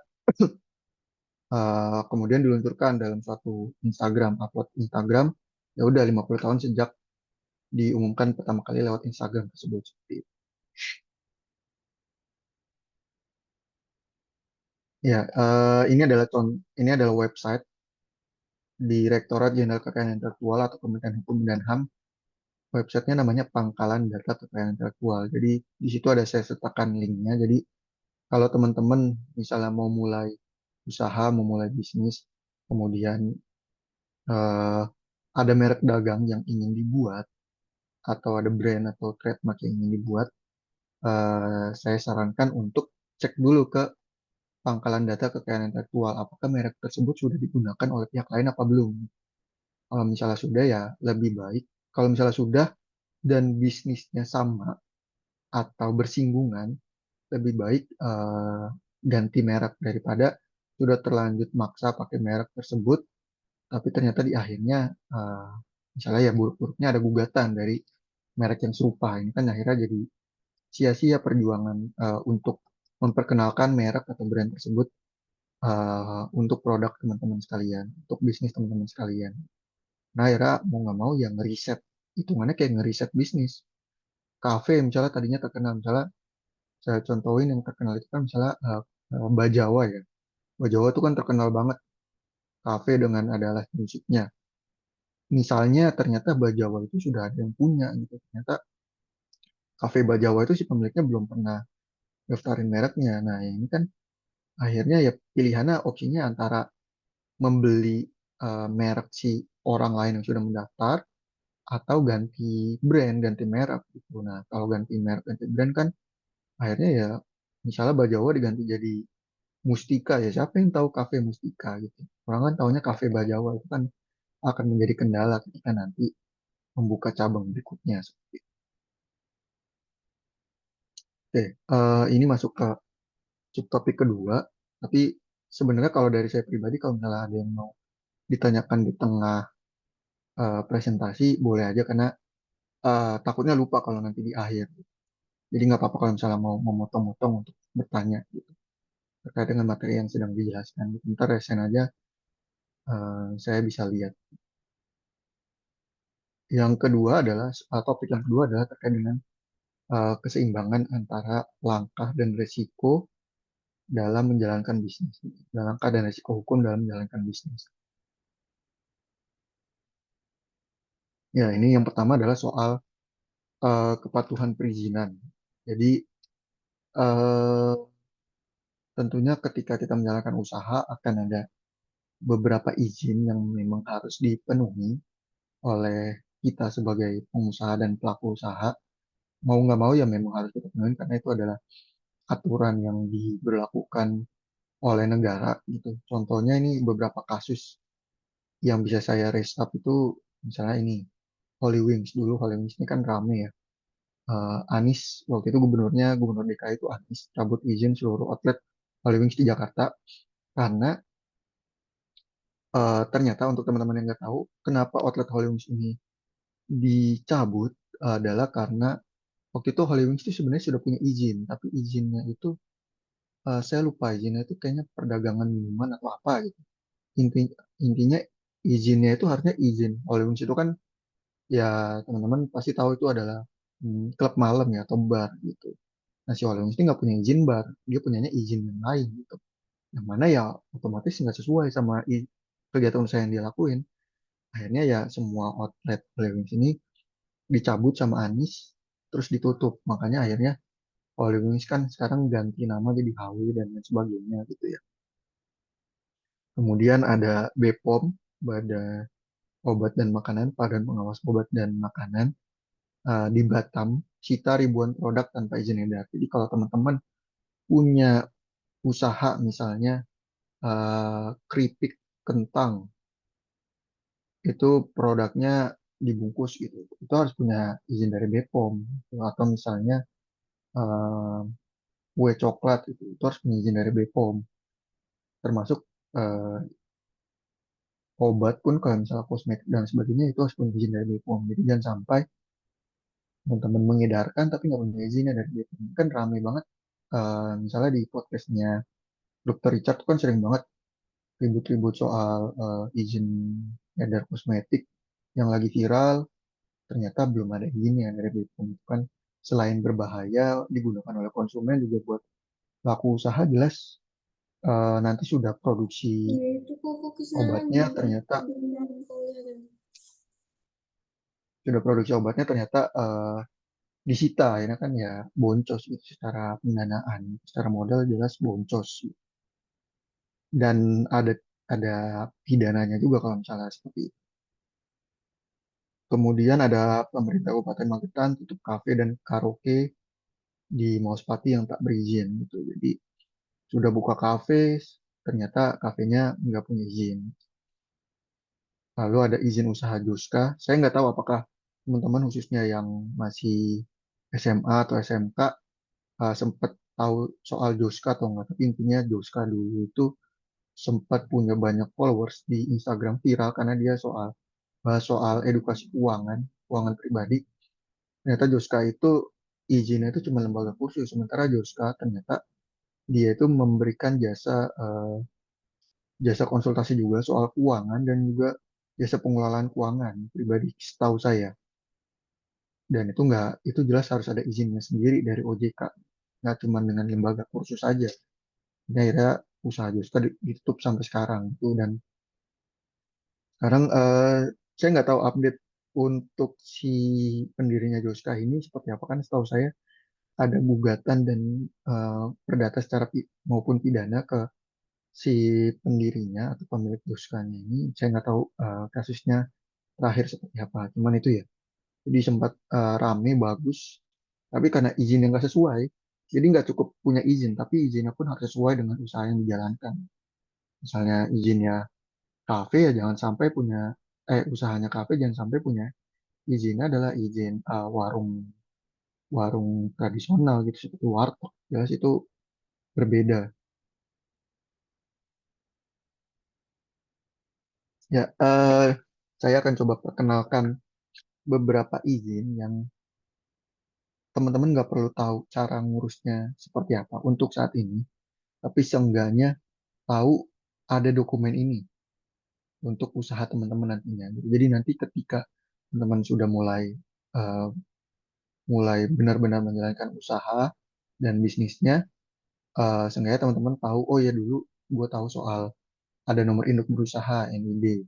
ada akta perusahaan ini yang kalau mendirikan perusahaan, lalu ada izin usaha juga. Nah, ini gambar produk dari izinnya. Yang atas itu kan ada namanya nomor induk berusaha dengan nomornya ada 13 digit. Kemudian ada akta notaris, akta pendirian notaris. Oke, waktunya 10 menit lagi. Saya percepat. Ya, ini sebenarnya ada izin BPOM juga. Gitu. NIB ini sama seperti kita, di mana kita sebagai penduduk punya KTP, sebagai pelaku usaha kita punya NIB. Gitu. Fungsinya NIB ada banyak. Pertama adalah tetangga saya dan saudara saya sendiri pun pernah mendapatkan pendanaan dari Dinas Penanaman Modal itu karena sudah punya NIB. Jadi untuk bisa mendapatkan penanaman modal dari dinas itu harus punya NIB syaratnya. Dari bank pun seperti kredit usaha rakyat itu harus punya NIB. Dan NIB ini adalah dasar untuk memperoleh izin usaha lainnya. Lalu akta perusahaan ini, ya kalau teman-teman mendirikan perusahaan nanti pasti mendapatkan akta perusahaan, tapi yang perlu diperhatikan adalah akta perusahaan ini harus disimpan baik-baik gitu, jangan sampai hilang dokumennya. Kemudian ada izin usaha. Izin usaha itu seperti izin distributor, izin restoran tadi, izin kafe, izin tadi misalnya izin ekspor impor, izin edar dan lain sebagainya. Ini yang kita sebut sebagai izin usaha. Jadi setelah punya NIB, maka teman-teman harus punya izin usaha. Kalau enggak nanti ketika ada sidak atau pengawasan dari dinas terkait, ditemuin tidak punya usaha, bisa diberikan surat peringatan sampai nanti penutupan usaha.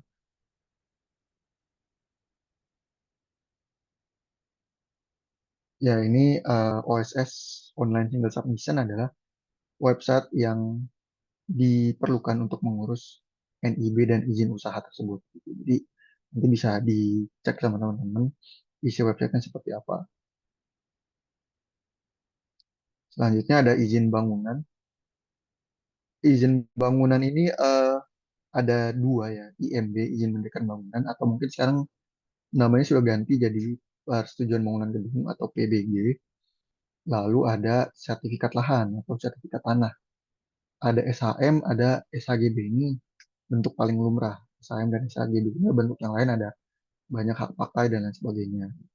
Kenapa saya taruh di sini adalah saya ingin teman-teman punya concern ketika nanti melakukan usaha, teman-teman punya tanah sendiri, punya bangunan sendiri, maka pastikan sudah punya sertifikat tanah atas bangunan tersebut, atas tanah tersebut dan punya IMB atau PBG atas bangunan yang didirikan nantinya.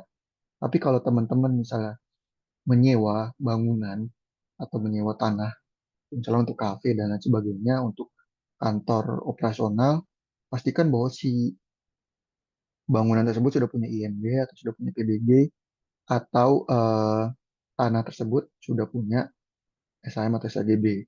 Dan ketika nanti teman-teman menyewa, misalnya menyewa tanah atau bangunan, pastikan bahwa si penyewa ini adalah pihak yang memiliki tanah dan tanah tersebut gitu. Jadi jangan sampai teman-teman udah bayar sewa, udah tanda tangan kontrak sewa, ternyata tanda tangannya adalah dengan si misalnya dengan si saudaranya dari si pemilik tanah tersebut. Jelas itu dia nggak punya kewenangan. Jadi pastikan bahwa membayar sewanya adalah ke pihak yang punya tanah tersebut. Seperti itu.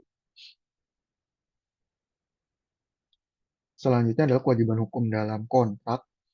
Ini ada saya ingin memberikan beberapa klausul-klausul yang perlu diperhatikan oleh teman-teman ketika nanti menandatangani suatu kontrak kerjasama atau kontrak untuk suatu pekerjaan dan lain sebagainya. Yang pertama adalah klausul non-compete atau non-competition. Artinya adalah salah satu pihak itu mengenakan adanya tanpa persaingan. Artinya teman-teman ini saya bacakan dulu saja. Contohnya ya, selama perjanjian berlangsung, selama kontrak berlangsung sampai dengan 3 tahun setelah kontrak berakhir, pihak pertama dilarang untuk melakukan kerjasama serupa dengan pihak lainnya. Misalnya pihak pertama itu adalah teman-teman. Misalnya kontraknya adalah kontrak kerjasama untuk membangun suatu restoran. Itu artinya teman-teman dilarang untuk melakukan kerjasama restoran dengan pihak lainnya selama kontrak berlangsung sampai 3 tahun setelah kontrak berakhir. Ini jelas eh, memberatkan untuk saya pribadi. Ini menurut saya ini memberatkan untuk kalau saya dikenakan pasal ini atau dikenakan klausul non compete ini. Tapi balik lagi, menurut teman-teman apakah ini fair atau tidak fairnya ya balik lagi kepada kebutuhan teman-teman. Kalau menurut teman-teman ini keberatan, tapi memang pantas kerjasamanya pantas untuk tetap dilaksanakan ya silakan ambil ambil klausul ini dengan resiko yang sudah teman-teman ketahui. Lalu ada klausul denda. Klausul denda ini intinya biasanya dalam suatu pekerjaan itu pasti selalu ada klausul denda. Ini tinggal masalah teman-teman mau take a risk atau enggak. Atau misalnya mau ngambil resiko tapi oh dendanya kegedean mas gitu, boleh deh dikecilin gitu. Misalnya ini kan 1% setiap hari, 1% dari nilai kontrak. Oh, nilai kontraknya 500 juta. 1%-nya tuh berarti udah berapa? Ya 1% dari 500 juta kan lumayan gede ya.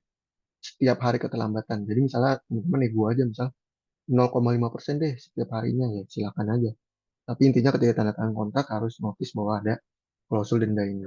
Lalu kemudian ada klausul pengakhiran sepihak, ini juga perlu diperhatikan, dan klausul tanggung jawab secara umum. Misalnya membayar ganti rugi kalau misalnya ada kerusakan yang disebabkan oleh tindakan dari teman-teman. Lalu ada kualitas produk harus dipastikan, misalnya kualitas produknya harus A, B, C, D, E, ya udah. Jangan sampai ketika nanti deliver pekerjaan ke pihak lainnya ternyata nggak sesuai, dan lain sebagainya. Ya, terakhir adalah soal etika hukum dalam bisnis. Saya sorot beberapa hal. Pertama adalah soal gugatan eh, dalam suatu bisnis pasti tentunya akan ada gugatan. Tapi saya pribadi tidak pernah merekomendasikan untuk melakukan gugatan itu di awal. Gugatan itu selalu menjadi langkah terakhir. Kenapa? Karena kalau teman-teman sudah mengajukan gugatan, ini yang saya maksud adalah gugatan ke pengadilan ya, atau ke arbitrase. Kita mau teman-teman sudah mengajukan gugatan ke partner bisnis teman-teman, maka kemungkinan untuk pemulihan atas kondisi setelah gugatan itu kecil sekali. Pasti nggak mungkin teman-teman setelah ada gugatan kemudian akan tetap menjalankan bisnis dengan si orang tersebut atau tetap punya hubungan baik dengan orang tersebut. Itu pasti kemungkinannya kecil sekali. Nggak harus sampai ke gugatan. Bahkan melibatkan external lawyer dalam suatu negosiasi pun ketika sudah ada perselisihan terus melibatkan external lawyer itu pasti biasanya sudah tensinya akan lebih tinggi daripada negosiasi atau perselisihan diselesaikan oleh para pihak yang terlibat saja gitu. Jadi saya selalu utamakan itu pertama itu adalah negosiasi. Tapi pastikan ada pasang waktu maksimal misalnya oke kita negosiasi ya untuk masalah ini tapi 1 bulan sebelum 1 bulan kita harus sudah dapat solusi untuk permasalahan yang kita hadapi. Kalau misalnya ternyata masih berlarut-larut dan masalahnya nggak selesai hingga mengganggu bisnis teman-teman, ya silakan bisa mengajukan somasi. Gitu. Somasi pun nggak harus lewat lawyer, somasi bisa dibuat sendiri oleh para pengusaha atau teman-teman sekalian gitu, dan somasi pun bisa dibuat soft itu atau lunak di mana tidak ada ancaman gitu. Intinya di dalam somasi itu teman-teman menuntut hak teman-teman tanpa harus ada ancaman akan dibawa ke pengadilan atau ancaman pidana dan sebagainya, itu nggak perlu disebutin dalam somasi. Lalu soal aturan periklanan, jadi pasti dalam melakukan bisnis nanti teman-teman pasti akan ada tahapnya melakukan iklan atau memasarkan produk advertising entah lewat digital, Instagram dan sosmed lainnya ataupun lewat media seperti koran atau mungkin billboard, reklame dan lain sebagainya. Tapi intinya ketika teman-teman melakukan advertising, pastikan bahwa iklan yang teman-teman buat itu bersifat original, artinya tidak ada HKI pihak lain gitu. Karena jangan sampai nanti udah memasarkan iklan untuk produk ternyata digugat sama pemilik hak cipta. Tapi misalnya, oh ternyata gue butuh banget nih si hak cipta orang lain ini di dalam iklan gue gitu. Ya udah minta izin. Ada 2 cara. Pertama adalah minta izin ke si pemilik hak ciptanya atau bisa juga menggunakan HKI yang bebas pakai. Kita biasanya nyebutnya commercial use. Nah, ini contohnya. Ini beberapa gambar yang saya ambil, saya gunakan untuk materi PPT saya hari ini itu saya ngambilnya dari Unsplash, dari website Unsplash. Nih, di website Unsplash itu sudah tertulis, bisa terbaca ya soal license itu ada tulisannya all image can be downloaded and user for free, commercial and non-commercial purpose. Artinya mau saya gunakan ini untuk non-komersial ataupun untuk komersial, tentunya iklan kan komersial ya. Commercial purpose itu ya boleh-boleh aja. Di website Unsplash ini ya dibolehkan gitu. Artinya ini yang saya sebut sebagai commercial use gitu. Jadi ketika teman-teman mau menggunakan font tertentu, menggunakan gambar tertentu untuk iklannya, bisa ambil dari website-website yang komersial use, yang menyediakan komersial use. Jadi, itu jelas bebas hak. Nah, seperti itu. Terakhir, ini kalau nggak salah terakhir dari materi saya hari ini adalah soal MOU atau nota kesepahaman. Di sini judul MOU tidak mengikat para pihak. Saya jelaskan dulu perbedaan antara MOU dengan perjanjian kerjasama. Kalau MOU itu biasanya isinya adalah rencana para pihak untuk melakukan suatu kerjasama. Jadi isinya itu adalah para pihak akan biasanya ya para pihak akan menjajaki suatu kerjasama pembukaan restoran yang akan ditindaklanjuti dengan kajian atau apa sebagainya. Tapi belum melakukan uh, kegiatan restoran tersebut. Gitu. Sementara di perjanjian kerjasama, kerjasama itu sudah dijalankan, sudah terikat. Jadi sudah isinya tuh nanti sudah biaya investasi untuk membuat restoran, lokasinya di mana, konsepnya seperti apa itu sudah diatur di dalam perjanjian kerjasama. Kalau di MOU itu belum. Di MOU itu hanya menyebutkan bahwa para pihak nanti akan membuat suatu rencana kerjasama pembuatan restoran. Misalnya, sehingga nanti dalam MOU itu tidak ada kewajiban atau sanksi apapun yang dikenakan kepada para pihak. Lalu di perjanjian kerjasama sudah ada kewajiban, tanggung jawab, dan sanksi. Kemudian MOU bersifat sementara karena akan ditindaklanjuti dengan perjanjian kerjasama. Secara sementara perjanjian kerjasama ya sudah bersifat tetap dan sudah mengikat para pihak. Intinya di sini adalah ketika teman-teman misalnya sudah tanda tangan MOU, yang perlu teman-teman tahu adalah buku MOU itu kalau teman-teman mundur di ketika sudah tanda tangan MOU itu sah-sah aja. Karena dia masih bersifat rencana atau kita sering menyebutnya tuh prakontrak gitu.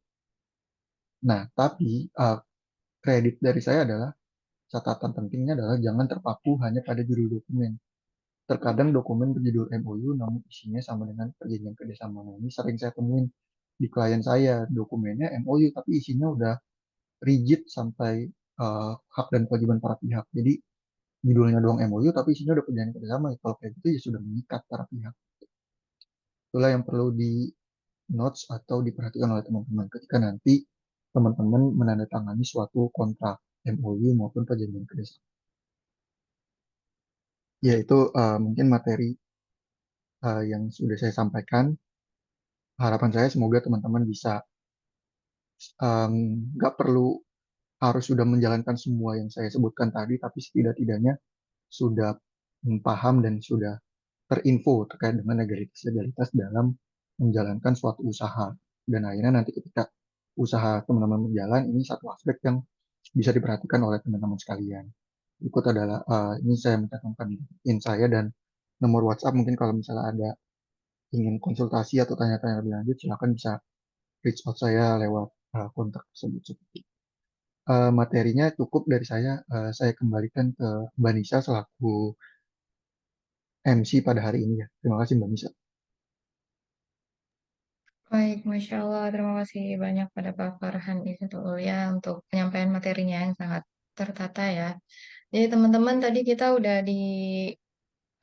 beri materi nih tentang pentingnya legalitas bisnis sebagai fondasi utama dalam menjalankan usaha mulai dari pemilihan bentuk perusahaan, urgensi memiliki kontrak yang sah sampai perlindungan hak kekayaan intelektual.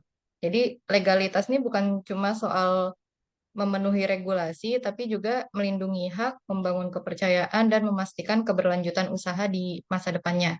Ya, jadi semoga materi yang sudah disampaikan tadi memberikan wawasan yang bermanfaat bagi kita nih, terutama bagi teman-teman yang mungkin punya mimpi untuk jadi pengusaha muda, supaya bisa melangkah lebih percaya diri lagi di dunia bisnis. Ya, selanjutnya kita masuk ke sesi tanya jawab ya. Di sini kami berikan waktu untuk 3 penanya. Dipersilahkan bagi teman-teman yang ingin bertanya dapat menggunakan fitur raise hand atau menuliskan pertanyaannya di kolom pesan.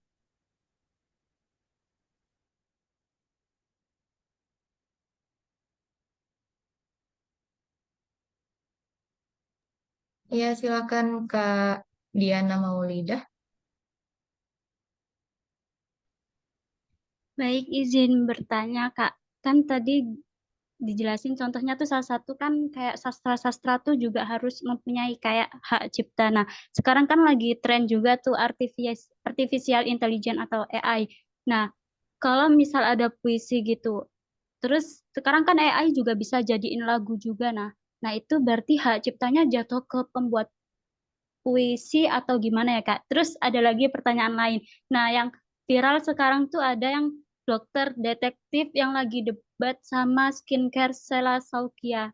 Nah, skincare-nya si Sela Saukia tuh dia udah terdetek sama BPOM, sedangkan menurut dokter detektif tuh yaitu yang lagi rame sekarang kandungan dalam skincare-nya lah. Nah, kalau kayak gitu gimana? Kita tuh harus ngikut yang BPOM-nya atau si dokter-dokter kan dokter juga punya pengetahuan yang lebih mungkin. Nah, sekian terima kasih Kak.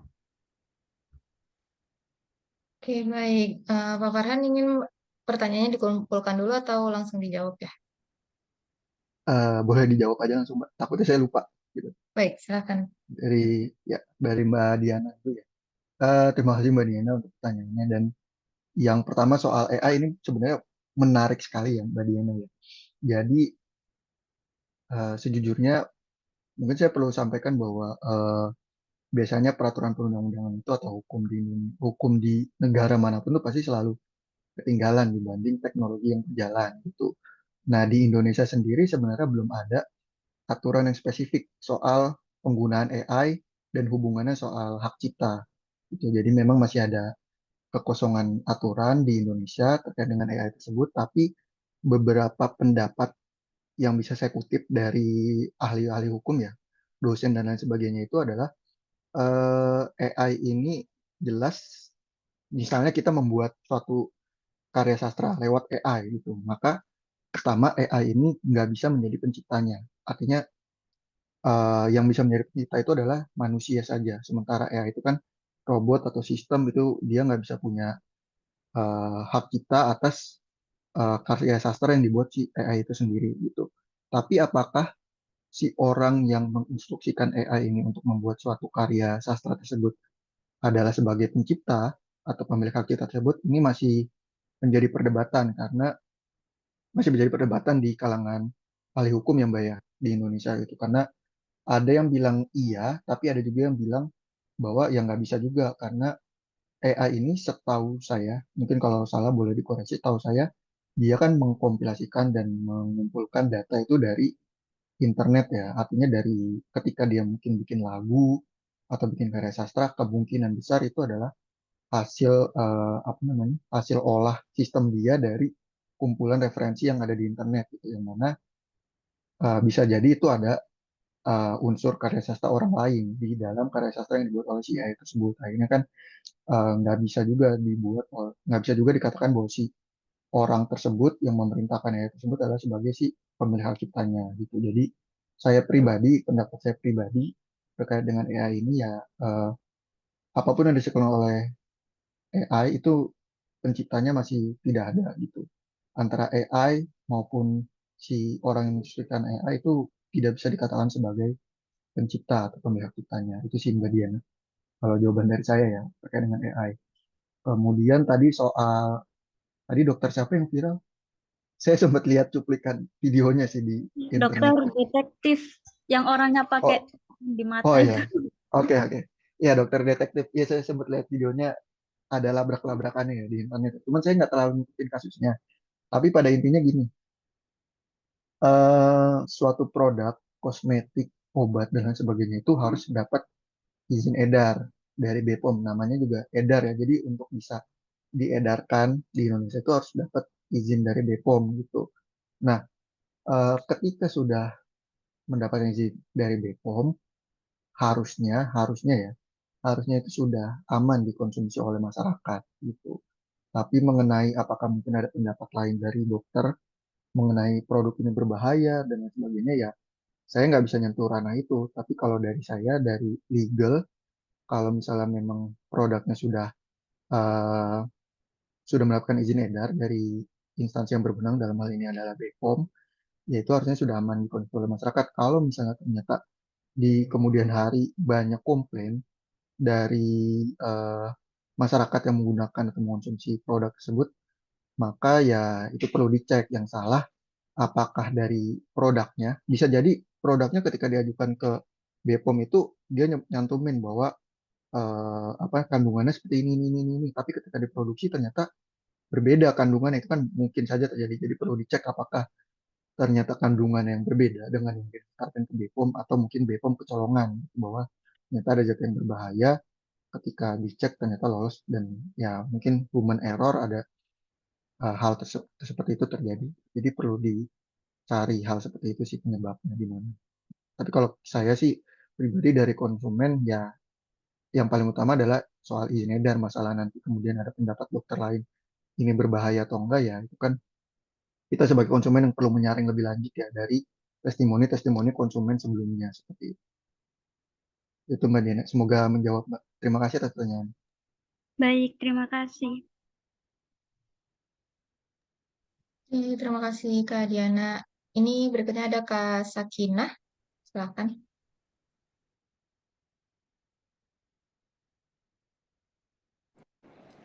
Baik, apa suara saya terdengar jelas? Iya, terdengar, Mbak. Baik, untuk terima kasih atas kesempatan yang diberikan. Kemudian yang pertanyaannya adalah di Indonesia ini kan banyak perusahaan yang terdaftar secara legal, tetapi tidak melakukan praktik bisnis. Maksudnya perusahaan-perusahaan ini sudah terdaftar secara legal, namun tetap melakukan praktis bisnis yang ilegal seperti korupsi, penghindaran pajak, dan eksploitasi tenaga kerja kan. Nah, apakah legalitas ini benar-benar mencerminkan kredibilitas bisnis? Oke, itu ya Mbak Sakina ya.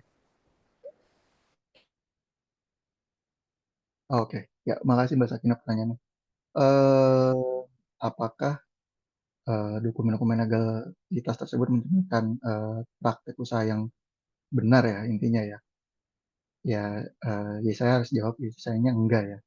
Karena balik lagi kalau soal korupsi, suap menyuap, KKN secara umum, lalu penyelenggaraan pajak, itu kan sesuatu yang di luar dari eh, apa yang tercantum di dalam dokumen gitu. Legalitas itu misalnya tadi yang seperti saya sebutkan, ada NIB, ada izin usaha, terus kemudian ada akta, lalu mungkin yang lain NPWP dan sebagainya.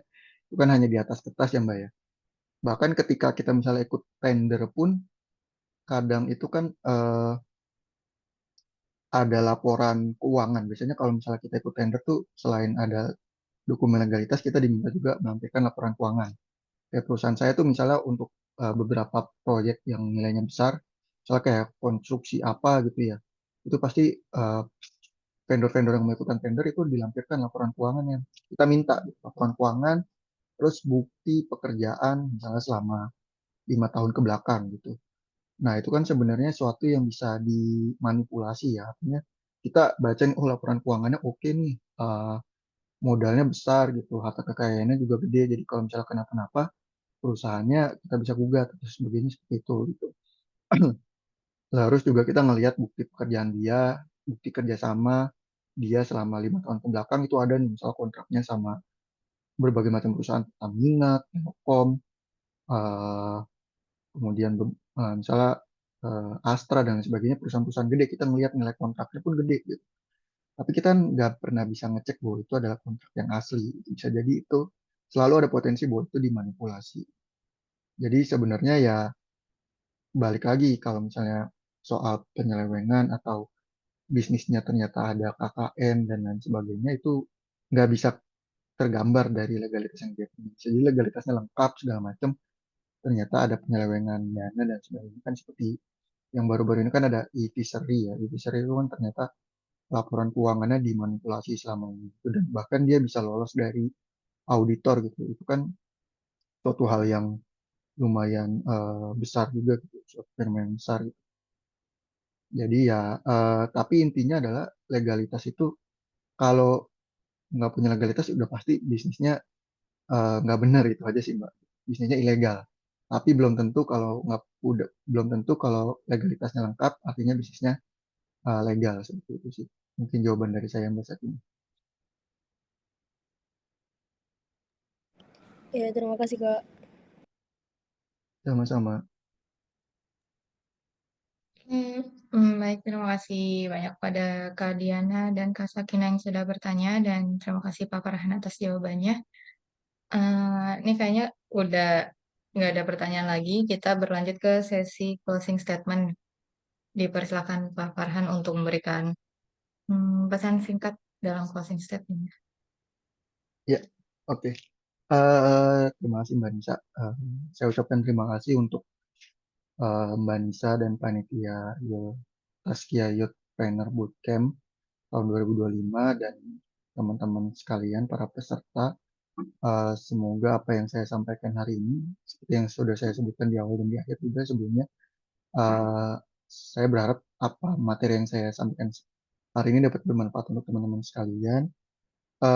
Teman-teman juga bisa dapat memahaminya dengan baik dan semoga ini bisa menjadi panduan untuk teman-teman ketika nanti menjalankan usaha ke depannya ya gitu, dan semoga usaha teman-teman juga bisa lancar dan sukses dan bisa bermanfaat untuk Indonesia. Itu aja mungkin dari saya, Mbak Nisa. Terima kasih banyak. Terima kasih banyak pada Pak Farhan untuk closing statement-nya. Semoga pesan yang disampaikan bisa memberikan semangat lebih lagi untuk kita semua. Dan acara berikutnya adalah penyerahan sertifikat kepada narasumber yang dilanjutkan dengan dokumentasi bersama. Pada operator.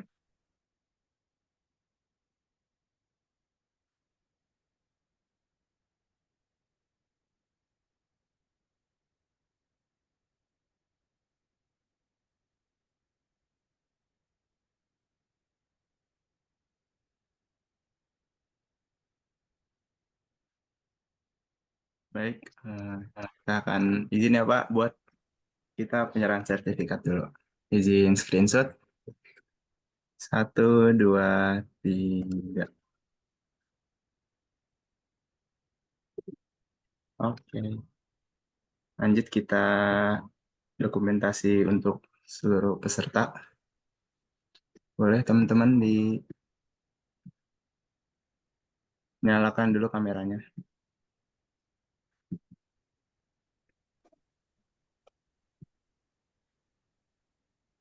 Slide 1, 1, 2, 3.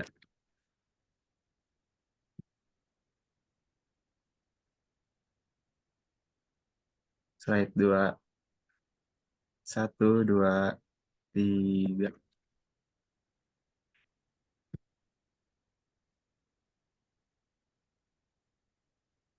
Slide ketiga, 1, 2, 3.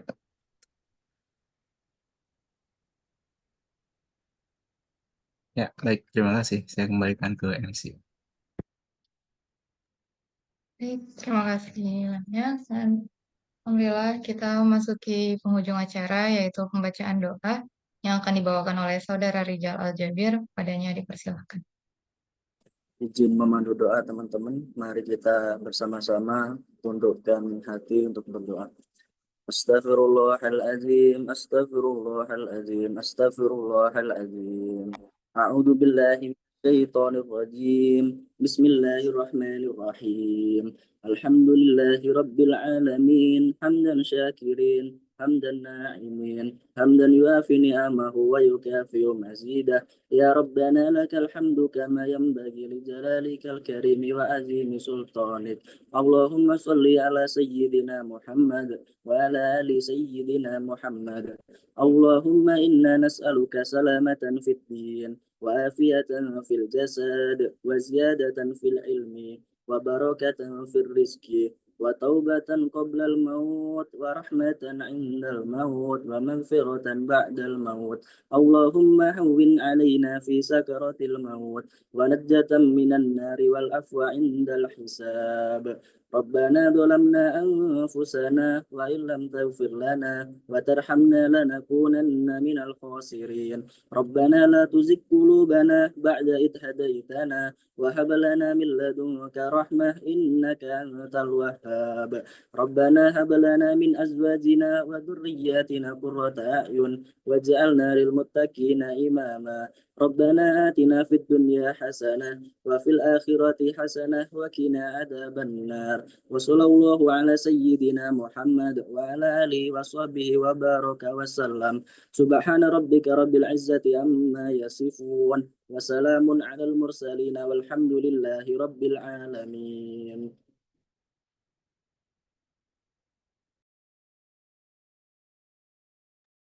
Amin, amin ya Rabbal Alamin. Dengan demikian berakhir acara kita pada pagi hari ini. Terima kasih kepada Bapak Farhan Izzatul Ulia SHCCD selaku narasumber atas penyampaian materinya. Terima kasih juga kami ucapkan pada teman-teman peserta yang telah hadir. Semoga acara ini memberikan insight baru, inspirasi, dan semangat untuk kita semua. Dan tentunya sekali lagi kami ucapkan terima kasih pada para sponsor acara ini yang telah mendukung kegiatan acara ini. Kepada BTN Syariah, Labirin, Almas Fried Chicken, Ciput Cipta Rasa Putra, Pelangi Hijab, Aski Mikro Takaful Solution, Sido Mampir, dan New Panjang Jiwo Resort. Teman-teman diingatkan lagi bahwasanya acara bootcamp ini menjadi salah satu penilaian dan kita masih ada satu sesi lagi nanti siang, jadi jangan dilewatkan kesempatan untuk mendapat ilmu lebih banyak lagi. Dan juga bagi teman-teman yang belum mengisi absen, bisa diisi melalui link yang sudah dikirimkan di kolom pesan. Baik, demikian seluruh rangkaian kegiatan kita hari ini. Saya Harunisa Abdurrahman selaku pemandu acara. Mohon maaf apabila ada kesalahan atau kekurangan selama bersama kegiatan ini. Billahi taufik wal hidayah. Wassalamualaikum warahmatullahi wabarakatuh. Waalaikumsalam warahmatullahi wabarakatuh.